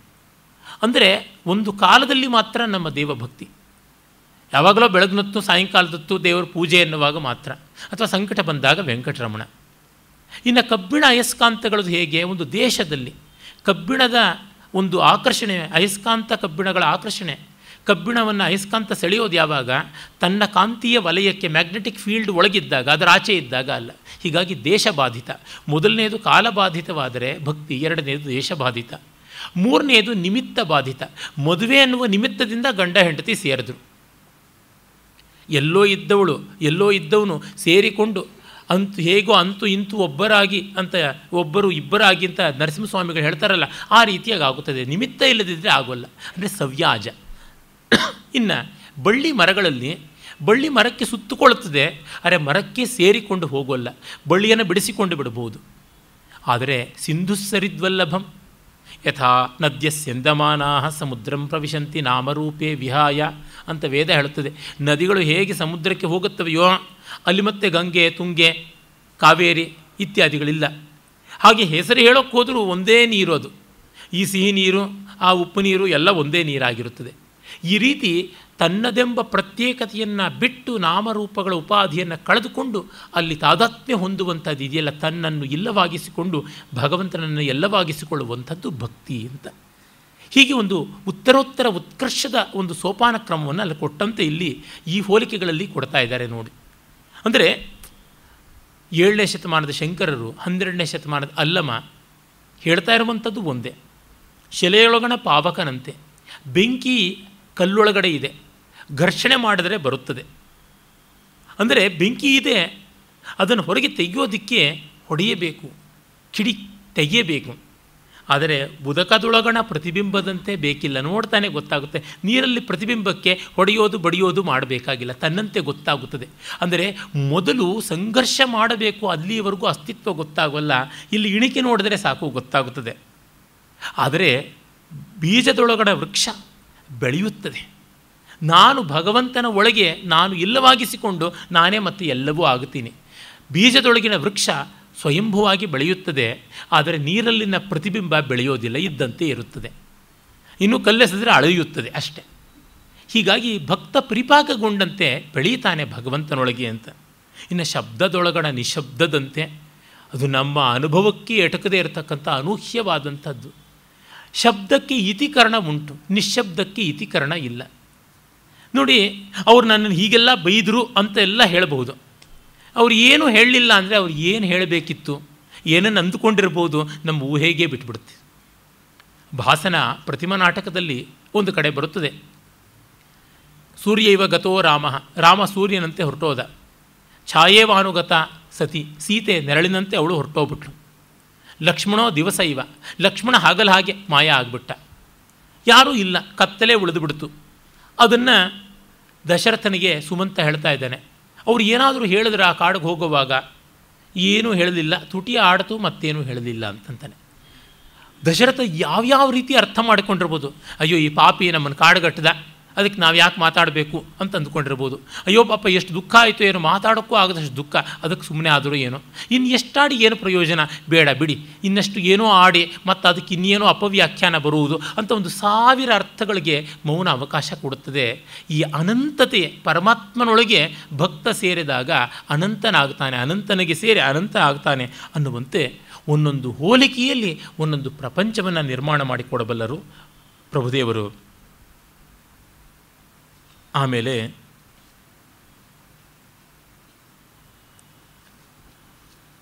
ಅವರು ಹೇಳ್ತಾರೆ, ಅಜ್ಞಾನವೆಂಬ ತೊಟ್ಟಿಲೊಳಗೆ ಜ್ಞಾನವೆಂಬ ಶಿಶುವ ಮಲಗಿಸಿ ಸಕಲ ವೇದಶಾಸ್ತ್ರವೆಂಬ ನೇಣ ಕಟ್ಟಿ ಹಿಡಿದು ತೂಗಿ ಜೋಗುಳವಾಡುತ್ತಿದ್ದಾಳೆ ಭ್ರಾಂತಿ ಎಂಬ ತಾಯಿ. ತೊಟ್ಟಿಲು ಮುರಿದು ನೇಣ ಹರಿದು ಜೋಗುಳನಿಂದಲ್ಲದೆ ಗುಹೇಶ್ವರ ಲಿಂಗವ ಕಾಣಬಾರದು ಅಂತ. ಅಜ್ಞಾನವೆಂಬ ತೊಟ್ಟಿಲಿನಲ್ಲಿ ಜ್ಞಾನ ಅನ್ನುವಂಥ ಶಿಶು ಆಡ್ತಾ ಇದೆ ಅಂತ. ಒಂದು ಕಡೆ ಪೂತಿ ನರಸಿಂಹಾಚಾರ್ಯರು ಹೇಳ್ತಾರೆ, ಈ ಜೀವ ಮೇಧ್ಯೆಗಳೆಡೆ ಆಡ್ತಾ ಇರುತ್ತದೆ ಅಂತ. ಮೇಧ್ಯ ಅಮೇಧ್ಯ, ಮೇಧ್ಯ ಜಠರವಾದರೆ ಅಮೇಧ್ಯ ದೊಡ್ಡ ಕರುಳು, ಎರಡೂ ಒಟ್ಟಿಗೆ ಇರ್ತವೆ ಹೊಟ್ಟೆನಲ್ಲಿ. ಅದರ ನಡುವೆ ಜೀವ ಇರುವಂಥದ್ದು. ಪ್ರಾಣಾಪಾನಗಳ ವ್ಯವಸ್ಥೆ ಸರಿಯಾಗಿರಬೇಕು. ವ್ಯಕ್ತಾವ್ಯಕ್ತಗಳಲ್ಲಿ ಈ ಜಗತ್ತು ಕಾಣುತ್ತದೆ. ಹಾಗೆ ಶೂನ್ಯಾಶೂನ್ಯಗಳಲ್ಲಿ ಜೀವ ಅಸ್ತಿತ್ವ ಇರುತ್ತದೆ. ಆ ರೀತಿಯಲ್ಲಿ ಇವರು ಹೇಳ್ತಾರೆ, ಅಜ್ಞಾನವೆಂಬ ತೊಟ್ಟಿಲೊಳಗೆ ಜ್ಞಾನವೆಂಬ ಶಿಶುವ ಮಲಗಿಸಿ ಸಕಲ ವೇದಶಾಸ್ತ್ರಗಳೆಂಬ ನೇಣ ಕಟ್ಟಿ, ಅಂದರೆ ಹುರಿಯನ್ನು ಕಟ್ಟಿ ತೂಗಿ ಜೋಗುಳ ಆಡ್ತಾ ಇದ್ದಾಳೆ ಮಾಯೆ ಎಂಬ ತಾಯಿ. ತೊಟ್ಟಿಲ ಮುರಿದು ಅಂದರೆ ಅಜ್ಞಾನವನ್ನು ಮುರಿದು, ನೇಣ ಹರಿದು ಅಂದರೆ ಪುಸ್ತಕದ ಶರಣ್ಯತೆ, ಗ್ರಂಥಶಾರಣ್ಯ ಅಂತೇನಿದೆ, ಶಬ್ದಶಾರಣ್ಯ, ಶಬ್ದವೇ ದೊಡ್ಡದು ಪುಸ್ತಕವೇ ದೊಡ್ಡದು ಅಂತ ಗಿಣಿಪಾಠ ಮಾಡಿದಂತೆ ಪುಸ್ತಕವನ್ನು ಒಪ್ಪಿಸುವಂಥದ್ದಲ್ಲ. ಪಂಚಾಂಗ ಹಿಂಡಿದ್ರೂ ಒಂದು ಹನಿ ಮಳೆ ಇಲ್ಲ ಅಂತಾರೆ, ಪಂಚಾಂಗ ಸುಟ್ಟರೆ ನಕ್ಷತ್ರ ಹೋದೀತೆ ಅಂತ ಅನ್ನುವಲ್ಲಿ ಪುಸ್ತಕಕ್ಕೂ ಮಿಗಿಲಾದದ್ದು ಅನುಭವ ಅನ್ನುವ ದೃಷ್ಟಿ ಉಂಟು. ಹಾಗಲ್ಲದೆ ಆತ್ಮಜ್ಞಾನವನ್ನು ಹೊಂದೋಕ್ಕಾಗೋಲ್ಲ ಅಂತ ಮತ್ತೆ ಮತ್ತೆ ಮಾಹಿತಿಯ ಅಹಂಕಾರವನ್ನು ಅನುಭವದ ಬಡಿಗೆಯಿಂದ ಬಡಿದು ಕೊಲ್ತಾ ಇದ್ದಾರೆ ಶರಣರು. ನಮಗೆ ಈ ಹೊತ್ತು ಇನ್ಫಾರ್ಮೇಷನ್ ಇದ್ದವನೇ ಮಹಾ ಮೇಧಾವಿ ಅಂತ ಆಗಿಬಿಟ್ಟಿದ್ದಾನೆ ನೋಡಿ. ಆ ವಿಷಯ ನನ್ನ ಹತ್ರ ಇದೆ ಅಂತ. ವಿಷಯ ನಿನ್ನ ಹತ್ರ ಇರಬಹುದಪ್ಪ, ಅನುಭವ ನಿನ್ನ ಬಳಿ ಉಂಟಾ? ರಾಷ್ಟ್ರಪತಿ ಆಗುವುದು ಹೇಗೆ ಅಂತ ಗೊತ್ತಿದೆ, ನೀನಾಗಿದ್ದೀಯೋ ರಾಷ್ಟ್ರಪತಿ? ಹಾಗಲ್ಲವಾದರೆ ಆ ಅರಿವಿಗೆ ಅಂಥ ದೊಡ್ಡ ಬೆಲೆ ಇಲ್ಲ, ಕಾರಕತ್ವ ಇರಬೇಕು. ಅದನ್ನು ಮತ್ತೆ ಹೇಳ್ತಾ ಇದ್ದಾರೆ. ಲೋಕದ ಅಜ್ಞಾನ ಅಂಧಕಾರದ ಬಗ್ಗೆ ಹೇಳ್ತಾರೆ ನೋಡಿ. ಹಸಿದಡೆ ಉಣಬಹುದೇ ನಸುಗುನ್ನಿ ತುರುಚಿಯನ್ನು, ಅವಸರಕ್ಕಿಲ್ಲದ ದೊರೆಗೆ ಅರ್ಥವಿದ್ದಲ್ಲಿ ಫಲವೇನು, ಉಣದಿರ್ಪ ಧನಮಿರ್ದುಡೆಂ, ಸಾಣೆಯ ಮೇಲೆ ಶ್ರೀಗಂಧ ತೇವರಲ್ಲದೆ ಇಟ್ಟಿಗೆಯ ಮೇಲೆ ತೇಯಬಹುದೇ ಅಂತಾರೆ. ಅಂದರೆ ಎಲ್ಲಿ ಯಾರಿಗೆ ಹೇಳಬೇಕು ಅವರಿಗೆ ನಾವು ಹೇಳಬೇಕು, ಎಲ್ಲೆಲ್ಲೋ ಹೇಳ್ತಾ ಹೋದರೆ ಬಹಳ ಕಷ್ಟವಾಗುತ್ತದೆ. ಕೆರೆಮನೆ ಮಹಾಬಲ ಹೆಗಡೆಯವರು ದೊಡ್ಡ ಯಕ್ಷಗಾನ ಕಲಾವಿದರು. ಅವರು ಒಂದು ಸಂದರ್ಭವನ್ನು ನನಗೆ ವರ್ಣಿಸಿದ್ದರು. ಅವರ ಗುಣವಂತೆ ಊರಿನ ಹತ್ತಿರದಲ್ಲಿಯೇ ಒಂದು ಗ್ರಾಮ ನಾಜಗಾರು ಅಂತ. ಅಲ್ಲಿ ನಾಜಗಾರಿನಲ್ಲಿ ದೊಡ್ಡ ವಿದ್ವಾಂಸರಿದ್ದರು, ವೇದಾಂತವನ್ನು ಓದಿದವರು. ಅವರಿಗೆ ವೇದಾಂತವನ್ನು ಎಲ್ಲರಿಗೂ ಹೇಳಿಕೊಳ್ಬೇಕು ಅಂತ ಆಸೆ. ಯಾರೂ ಸಿಗ್ತಾ ಇರಲಿಲ್ಲ. ಅವ್ರ ಮನೆಯ ತೋಟಕ್ಕೆ ಗೊಬ್ಬರ ಹೊರೋದಕ್ಕೆ ಬರ್ತಾ ಇದ್ದಂತಹ ಒಬ್ಬ ಹಾಲಕ್ಕಿಯ ಗೌಡ ಇದ್ದ ಪಾಪ. ಆತನಿಗೆ ಮುತ್ಯ ಅಂತ ಅವನ ಹೆಸರು. ಮುತ್ಯ ಮುತ್ಯ ಇಲ್ಲಿ ಕೇಳೋ ಅಂತ ಹೇಳಿಬಿಟ್ಟು ಕಠೋಪನಿಷತ್ ಹೇಳ್ತಾ ಇದ್ರು. ನಚಿಕೇತ ಅಂತ ಒಬ್ಬ ಇದ್ದ ಅಂತ. ಯಾವ ಕೇತ ಅಂತ ಕೇಳ್ತಾ ಇದ್ರಂತೆ. ನಚಿಕೇತ ಅಂತ. ನಚಿಕೇತ ಅನ್ನೋದನ್ನು ತಲೆಗೆ ತುಂಬುವಷ್ಟರೊಳಗಾಗಿ ಗೊಬ್ಬರದ ಗುಂಡಿ ಖಾಲಿ ಆಗ್ತಾ ಇತ್ತು, ಆತ ಹೊರಟೋಗ್ಬಿಡ್ತಾ ಇದ್ದ. ಮಹಾಬಲಿ ಹೆಗಡೆಯವರು ಹೇಳ್ತಾ ಇದ್ರು, ನನ್ನ ಕಥೆ ಹಾಗಾಗಿದೆ, ಯಕ್ಷಗಾನದ ವಲಯದಲ್ಲಿ ನಾನು ತಾಳ ಬೇಕು, ತಂತಿ ಬೇಕು, ಲಯ ಬೇಕು, ಶ್ರುತಿ ಬೇಕು ಅಂತ ಹೇಳುವಂಥದ್ದು ಈ ಥರ ಆಗಿದೆ ಅಂತಂತ ಇದ್ರು. ಅನಧಿಕಾರಿಗಳ ಮುಂದೆ ತುಂಬ ಕೂಗಾಡಿ ಏನು ಪ್ರಯೋಜನವಾಗುವುದಿಲ್ಲ. ಅದನ್ನು ಅವರು ಹೇಳ್ತಾ ಇದ್ದಾರೆ. ಇಟ್ಟಿಗೆಯ ಮೇಲೆ ಗಂಧವ ತೀಯಬಹುದೇ ಅಂತ. ಸರೋವರದೊಳಗೊಂದು ಕೋಗಿಲೆ ಸ್ವರಗೈಯುತ್ತಿದ್ದಡೆ ಕೊಂಬಿನ ಮೇಲೊಂದು ಕಾಗೆ ಕರೆನದೇ ಇದ್ದೀತೆ ಅಂತಾನೆ. ತುಂಬ ಮೇಧಾವಿಗಳು, ಪ್ರಜ್ಞಾವಂತರು ಎಲ್ಲಿಯೋ ಪಾಪ ನೀರು ಮಧ್ಯದಲ್ಲಿ ಸೇರ್ಕೊಂಡು ಬಿಡ್ತಾರೆ. ಸರೋವರದ ಮಧ್ಯದಲ್ಲಿ ಮುಳುಗುವ ಸ್ಥಿತಿಗೆ ಬಂದು ಒಂದು ಕೋಗಿಲೆ ಕುಹು ಅಂತಂದರೆ ಸರೋವರದ ದಡದ ಎತ್ತರವಾದ ಮರದಲ್ಲಿ ತುದಿಯ ಕೊಂಬೆ ಮೇಲೆ ಕಾಗೆ ಕಾ ಅಂತ ಕೂಗ್ತಾ ಇರ್ತದೆ ಅಂತ.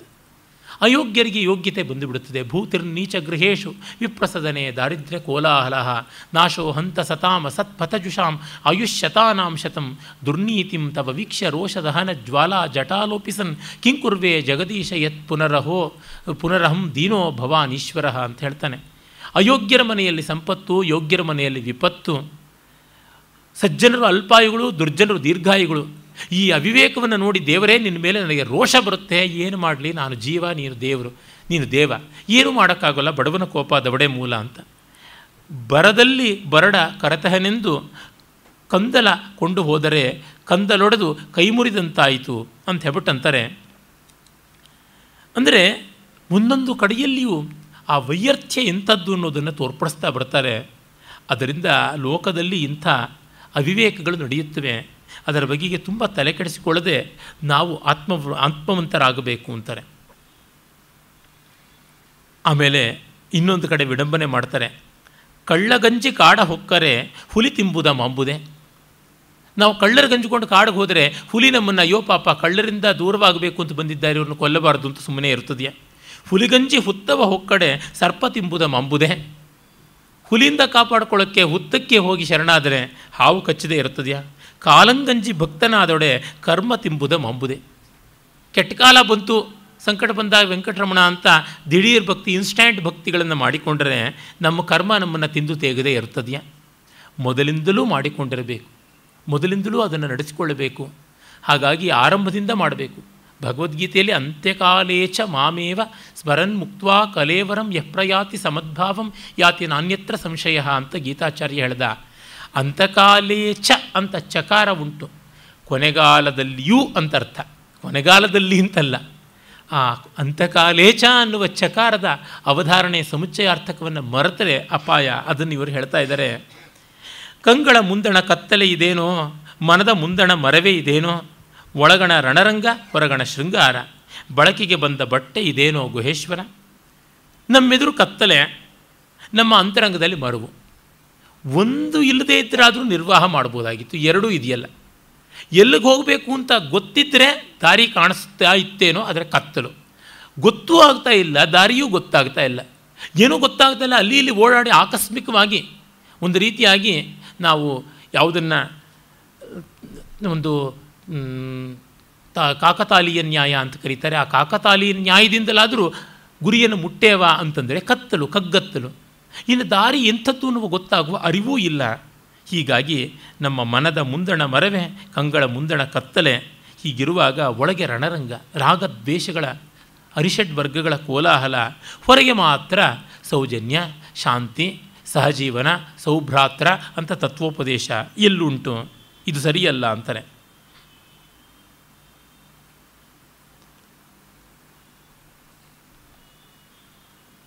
ಆಮೇಲೆ ಅವರು ಪರಮಾತ್ಮನ ಅಮೋಘವಾದ ಆನಂದ ವ್ಯಕ್ತಿತ್ವವನ್ನು, ಪರಿಪೂರ್ಣತೆಯನ್ನು, ಈ ವಿಶ್ವರೂಪಕ್ಕೆ ಸಲ್ಲಿಸುವ ಅರ್ಚನೆಯನ್ನು ಒಂದು ವಚನದಲ್ಲಿ ಬಹಳ ಕಾವ್ಯಮಯವಾಗಿ ಹೇಳ್ತಾರೆ. ಆಕಾಶವೇ ಲಿಂಗ, ಸಪ್ತ ಸಮುದ್ರಂಗಳೇ ಪಂಚಾಮೃತ, ಮೇಘವೇ ಅಗ್ಗಮಣೀಯ ಬಿಂದಿಗೆ, ಮಳೆಗಾಲವೇ ಮಜ್ಜನ, ಚಂದ್ರಮನೆ ನೊಸಲಗಂಧ, ನಕ್ಷತ್ರವೇ ಅಕ್ಷತೆ, ತರು ಮರಾದಿಗಳೇ ಪತ್ರ ಪುಷ್ಪ, ಮೊಳಗೆ ಪಂಚಮಹಾವಾದ್ಯ, ಮೊಳಗು ಅಂದರೆ ಗುಡುಗು, ಮಾಗಿ ಎಂಬ ಪರ್ಯಾಣವ ಬೆಳಗಿ, ಬೇಸಗಿಯೆಂಬ ಓಗರವ ಗಡಣಿಸಿ, ಸರ್ವ ಪರಿಮಳವೆಂಬ ತುಪ್ಪವ ನೆರೆದು, ಪರವೆಂಬ ಮೇಲೋಗರವ ನಿಕ್ಕಿ, ಬೆಳಗು ಕತ್ತಲೆ ಎಂಬ ಕನ್ನಡವ ಕಟ್ಟಿ, ಲಿಂಗವ ಆರೋಗಣೆ ಮಾಡಿಸಿ, ಸುಜ್ಞಾನದಲ್ಲಿ ಕೈಗರೆಗೈದು, ಭಾವವೆಂಬ ಬೀಳೆಯ ಕೊಟ್ಟು, ಆನು ನೀನೆಂಬ ಅನುಲೇಪ ಗಂಧವ ಪೂಸಿ, ವಾಯುವೆಂಬ ವಸ್ತ್ರವನುಡಿಸಿ, ಗುಹೇಶ್ವರ ಲಿಂಗ ಪರಿಪೂರ್ಣವಾಗಿದ್ದ ಬಳಿಕ ಮಜ್ಜನಕ್ಕೆ ಕೈವ ಠಾವಾವುದೈ ಅಂತ ಕೇಳ್ತಾರೆ. ಇಲ್ಲಿ ಪುರುಷ ಸೂಕ್ತದಲ್ಲಿ ಬರುತ್ತದಲ್ಲ, ವಸಂತೋ ಅಸ್ಯ ಸೀದಾಜ್ಯಂ ಗ್ರೀಷ್ಮೈಧ್ಮ ಶರದ್ಧವಿ ಇತ್ಯಾದಿ ಮಂತ್ರಗಳ ರೂಪಕವನ್ನೇ ಕಾಣ್ತಾ ಇದ್ದೀವಿ. ಅಂದರೆ ಆ ವಿಶ್ವತೋಮುಖವಾದ, ವಿಶ್ವವ್ಯಾಪಕವಾದ, ವಿಶ್ವಾತೀತವಾದ ಸತ್ವ ಎಂಥದ್ದು ಅಂತ ಪುರುಷ ಸೂಕ್ತದಲ್ಲಾದರೂ ಅಷ್ಟೇ. ಚಂದ್ರಮಾ ಮನಸೋ ಜಾತಃ, ಚಕ್ಷೋ ಸೂರ್ಯೋ ಅಜಾಯತ, ಮುಖಾದಿಂದ್ರಶ್ಚ ಅಗ್ನಿಶ್ಚ ಪ್ರಾಣಾದ್ವಾಯುರಜಾಯಿತ ಇತ್ಯಾದಿಯಾಗಿ ಎಲ್ಲವೂ ಆ ಪರಮಪುರುಷನಿಂದ ತೋರಿಕೊಳ್ತು ಅಂತ ಹೇಳುವುದನ್ನು ನಾವು ಕಾಣ್ತಾ ಇದ್ದೀವಿ. ಕೆಲವು ವಚನಗಳಲ್ಲಿ ಪುರುಷ ಸೂಕ್ತ ಮಂತ್ರಗಳೇ ಹಾಗೇ ಬಂದುಬಿಡುತ್ತವೆ. ಅದನ್ನು ಕೂಡ ನಾವು ನೆನಪಿಸಿಕೊಳ್ಳಬಹುದು. ಹಾಗಾಗಿಯೇ ಅಲ್ಲಮ ಪ್ರಭುಗಳ ಬಗ್ಗೆ ಬೇಂದ್ರೆಯವರು ಒಂದು ಕಡೆ ಹೇಳ್ತಾರೆ, ಅವರ ಉಕ್ತಿ ವೈಚಿತ್ರ್ಯ ಅಂಥದ್ದು ಅಂತ. ವಚನ ವಿದ್ಯಾನಟಿಯು ಕುಣಿದಳಂದು ಮದ್ದಳೆಯ ಸೊಲ್ಲಿಗೆ ವಿವಿಧ ಭಂಗಿಯಲ್ಲಿ ಶೂನ್ಯದಲ್ಲಿ ಹುಟ್ಟುಗಟ್ಟಿತು ಹದುಳದೊಂದು ಹುಣ್ಣಿಮೆ ಅಂತ. ವಿದ್ಯಾನಟಿ ವಚನದಲ್ಲಿ ಕುಣಿದಳು ಅಂತ. ವಿದ್ಯಾನಟಿ ಪದ್ಯದಲ್ಲಿ ಕುಣಿಬೇಕು, ಗದ್ಯದಲ್ಲಿ ಕುಣಿತಾ ಇದ್ದಳಲ್ಲ. ಯಾಕೆ? ಮದ್ದಳೆಯ ಸೊಲ್ಲಿಗೆ, ಈತ ಮದ್ದಳೆಗಾರ ತಾನೆ, ವಿವಿಧ ಭಂಗಿಯಲ್ಲಿ ಶೂನ್ಯದಲ್ಲಿ ಕುಣಿತಾಳಂತೆ. ಅದೊಂದು ಹುಣ್ಣಿಮೆ ಶೂನ್ಯದಲ್ಲಿ ಹುಟ್ಟಿತು ಅಂತಂತಾರೆ. ಆ ವಚನಕಾರರ ಇನ್ನೂ ಕೆಲವೊಂದು ವಚನಗಳನ್ನು ನಾಳೆ ಕೂಡ ನಾವು ನೋಡೋಣ. ಅದಕ್ಕೆ ಮುನ್ನ ಒಂದೆರಡು ಪ್ರಸಿದ್ಧವಾದವರ ವಚನವನ್ನು ನಾವು ಕಾಣೋಣ. ಹೊನ್ನು ಮಾಯೆ ಎಂಬರು ಹೊನ್ನು ಮಾಯೆಯಲ್ಲ, ಹೆಣ್ಣು ಮಾಯೆ ಎಂಬರು ಹೆಣ್ಣು ಮಾಯೆಯಲ್ಲ, ಮಣ್ಣು ಮಾಯೆ ಎಂಬರು ಮಣ್ಣು ಮಾಯೆಯಲ್ಲ, ಮನದ ಮುಂದಣ ಆಸೆಯೇ ಮಾಯೆ ಕಾಣ ಗುಹೇಶ್ವರ ಅಂತ. ತುಂಬ ದೊಡ್ಡ ಮಾತಿದು, ಬಹಳ ಪ್ರಸಿದ್ಧವಾಗಿ ಎಲ್ಲ ಕಡೆಯಲ್ಲೂ ಜನಜನಿತವಾಗಿದ್ದರೂ ಸ್ವಾರಸ್ಯ ಮಾತ್ರ ಅಳದಿಲ್ಲ. ನಮ್ಮಲ್ಲಿ ಬಹಳ ಬೇಗ ಪುರುಷ ಪ್ರಧಾನವಾದ ಸಮಾಜದಲ್ಲಿ ಹೆಣ್ಣು ಎಲ್ಲ ಚಾಂಚಲ್ಯದ ದಾರಿ, ನಾರಿ ಅನ್ನೋದು ನರಕಕ್ಕೆ ದಾರಿ ಅಂತೆಲ್ಲ ಅಂದುಬಿಡ್ತಾರೆ. ಅಲ್ಲ, ಹೆಣ್ಣು ಹೊನ್ನು ಮಣ್ಣುಗಳು ಅಲ್ಲ ಮಾಯೆ, ಆಸೆಯೇ ಮಾಯೆ. ಆಸೆಯಿಲ್ಲದೆ ಹೆಣ್ಣನ್ನು ನೋಡಿದಾಗ, ಆಸೆಯಿಲ್ಲದೆ ಹಣ್ಣನ್ನು ಕಂಡಾಗ, ಆಸೆಯಿಲ್ಲದೆ ಮಣ್ಣನ್ನು ಕಂಡಾಗ, ಆಸೆಯಿಲ್ಲದೆ ಹೊನ್ನನ್ನು ಕಂಡಾಗ ಅವು ಹಾಗೇ ಇರುತ್ತವೆ. ಅಂದರೆ ನಾವು ಚಿತ್ರಗತವಾದ ಪದಾರ್ಥವನ್ನು, ಅದು ಬೆಂಕಿಯಾಗಿರ್ಬೋದು, ಮೊಸಳೆ ಆಗಿರ್ಬೋದು, ಮುಟ್ಟಿದ್ರೆ ಕೈ ಕಚ್ಚುತ್ತದೆಯಾ, ಕೈ ಸುಡುತ್ತದೆಯಾ, ಆ ರೀತಿ ಬಯಕೆಯಿಲ್ಲದೆ ನೋಡಿದಾಗ ಅವು ಯಾವ ತೊಂದರೆಯನ್ನೂ ಮಾಡುವಂಥವಲ್ಲ. ಬಯಕೆ ಇಟ್ಟುಕೊಳ್ಳಬೇಡಿ, ಜಗತ್ತಿನಲ್ಲಿ ಇರಿ, ಅದು ಸಾಕು, ಇನ್ಯಾವುದು ಬೇಕಿಲ್ಲ ಅಂತಂತಾರೆ. ಮತ್ತೆ ಹೇಳ್ತಾರೆ, ಆಸೆಗೆ ಸತ್ತುದು ಕೋಟಿ, ಆಮಿಷಕ್ಕೆ ಸತ್ತುದು ಕೋಟಿ, ಹೊನ್ನು ಹೆಣ್ಣು ಮಣ್ಣಿಂಗೆ ಸತ್ತುದು ಕೋಟಿ, ಗುಹೇಶ್ವರ ನಿಮಗಾಗಿ ಸತ್ತವನಾರನೂ ಕಾಣೆ ಅಂತ. ಅಂದರೆ ನಾವು ಆ ಮುಮುಕ್ಷುತ್ವವನ್ನು ಪಡೆದಿಲ್ಲ, ಅದು ಬಿಟ್ಟು ಮತ್ತೆ ಮಿಕ್ಕೆಲ್ಲದಕ್ಕೂ ಒದ್ದಾಡ್ತಾ ಇದ್ದೀವಿ ಅಂತ. ಅದು ಯಾತಕ್ಕೆ ಬರಬೇಕು? ರಾಮಕೃಷ್ಣ ಪರಮಹಂಸರು ಹೇಳ್ತಾ ಇದ್ರಂತೆ, ಪರಮಾತ್ಮನಿಗೇನು ತೀಟೆನಾ? ಸುಮ್ಮನೆ ನಿಮಗೆ ಯಾಕೆ ಬಂದು ಅನುಗ್ರಹ ಮಾಡಬೇಕು? ನಿಮಗೆ ಉಗ್ವಲತೆ ಇಲ್ಲ. ಗೋಪಿಯರು ಒದ್ದಾಡಿದ್ರಲ್ಲ, ಹಾಗೆ ಒದ್ದಾಡಿಲ್ಲ ನೀವು. ಗಜೇಂದ್ರ ಒದ್ದಾಡಿದ್ರಲ್ಲ, ಆ ಥರ ಒದ್ದಾಡಿಲ್ಲ. ಪ್ರಹ್ಲಾದ ಒದ್ದಾಡಿದಂತೆ ಒದ್ದಾಡಿಲ್ಲ. ಧ್ರುವನಂತೆ ತಪಸ್ಸು ಮಾಡಿಲ್ಲ. ಇನ್ಯಾತಕ್ಕೆ ಅವನು ಬರ್ತಾನೆ ಅಂತ. ಅಂದರೆ ಅದಕ್ಕಾಗಿ ಬಯಸಿದರೆ ತಾನಾಗಿ ಆಗುತ್ತದೆ. ಆ ಬಯಸುವಿಕೆ ಅನ್ನುವುದು ಬೇಕಲ್ಲ, ಬಯಸಿದರೆ ಸಾಕಾಗೋಲ್ಲ. ಆ ಬಯಕೆ ಅನ್ನುವುದು ಕ್ರಿಯೆಯಾಗಿ ಹರಳುಗಟ್ಟುತ್ತದೆ, ಅದಿಲ್ಲದೇ ಇದ್ದರೆ ಆಗುವಂಥದ್ದಲ್ಲ. ಯಾರೋ ಚೆನ್ನಾಗಿ ಹಾಡಿಬಿಟ್ರೆ ನೋಡಿ, ಹಿಂದಿನ ಜನ್ಮದಲ್ಲಿ ಅವರು ಸಾಕ್ಷಾತ್ ಮಹಾದೇವನಿಗೆ ಜೇನಿನ ಅಭಿಷೇಕ ಮಾಡಿದರು, ಅದಕ್ಕೋಸ್ಕರ ಒಳ್ಳೆ ಹಾಡುಗಾರರಾದರು ಅಂತ. ಇನ್ಯಾರೋ ಚೆನ್ನಾಗಿ ಪದ್ಯ ಹೇಳಿಬಿಟ್ರು ಅಂತಂದರೆ ಅವರು ಹಿಂದಿನ ಜನ್ಮದಲ್ಲಿ ಸರಸ್ವತಿಗೆ ಮಲ್ಲಿಗೆ ಹೂವಿನಲ್ಲಿ ಪುಷ್ಪ ಪೂಜೆ ಮಾಡಿದ್ರು, ಅದಕ್ಕೋಸ್ಕರ ಹಾಗಾದರು ಅಂತ. ಎಲ್ಲಕ್ಕೂ ಹಿಂದಿನ ಜನ್ಮದಲ್ಲಿ ಪೂಜೆ ಮಾಡಿದರು. ಸರಿ, ನೀವು ಏನು ಮಾಡಿದಿರಿ ಹಿಂದಿನ ಜನ್ಮದಲ್ಲಿ? ಏನೂ ಮಾಡಲಿಲ್ವೇ? ಈ ಜನ್ಮದಲ್ಲಾದರೂ ಏನಾದರೂ ಮಾಡೋದಿಲ್ವ? ಈ ರೀತಿಯಾಗಿ ಬಂದಾಗ ನಮ್ಮ ಅಕೌಂಟಬಿಲಿಟಿನ ಅಚ್ಚುಕಟ್ಟಾಗಿ ಬಿಡುವಂಥದ್ದು ಇದೆಯಲ್ಲ, ಅದನ್ನು ಹೇಳ್ತಾರೆ ಪ್ಯಾಷನ್ ಅನ್ನುವುದು ಬೇಕು, ಉತ್ಕಟವಾದ ತಪನೆ ಬೇಕು. ಅದು ಎಲ್ಲವನ್ನು ಸಿದ್ಧಿ ಮಾಡಿಕೊಡುತ್ತದೆ ಅಂತ. ಆ ಅದ್ಭುತವಾದ ವಚನಗಳನ್ನು ಮತ್ತಷ್ಟು ನಾಳೆ ನೋಡೋಣ. ನಮಸ್ಕಾರ.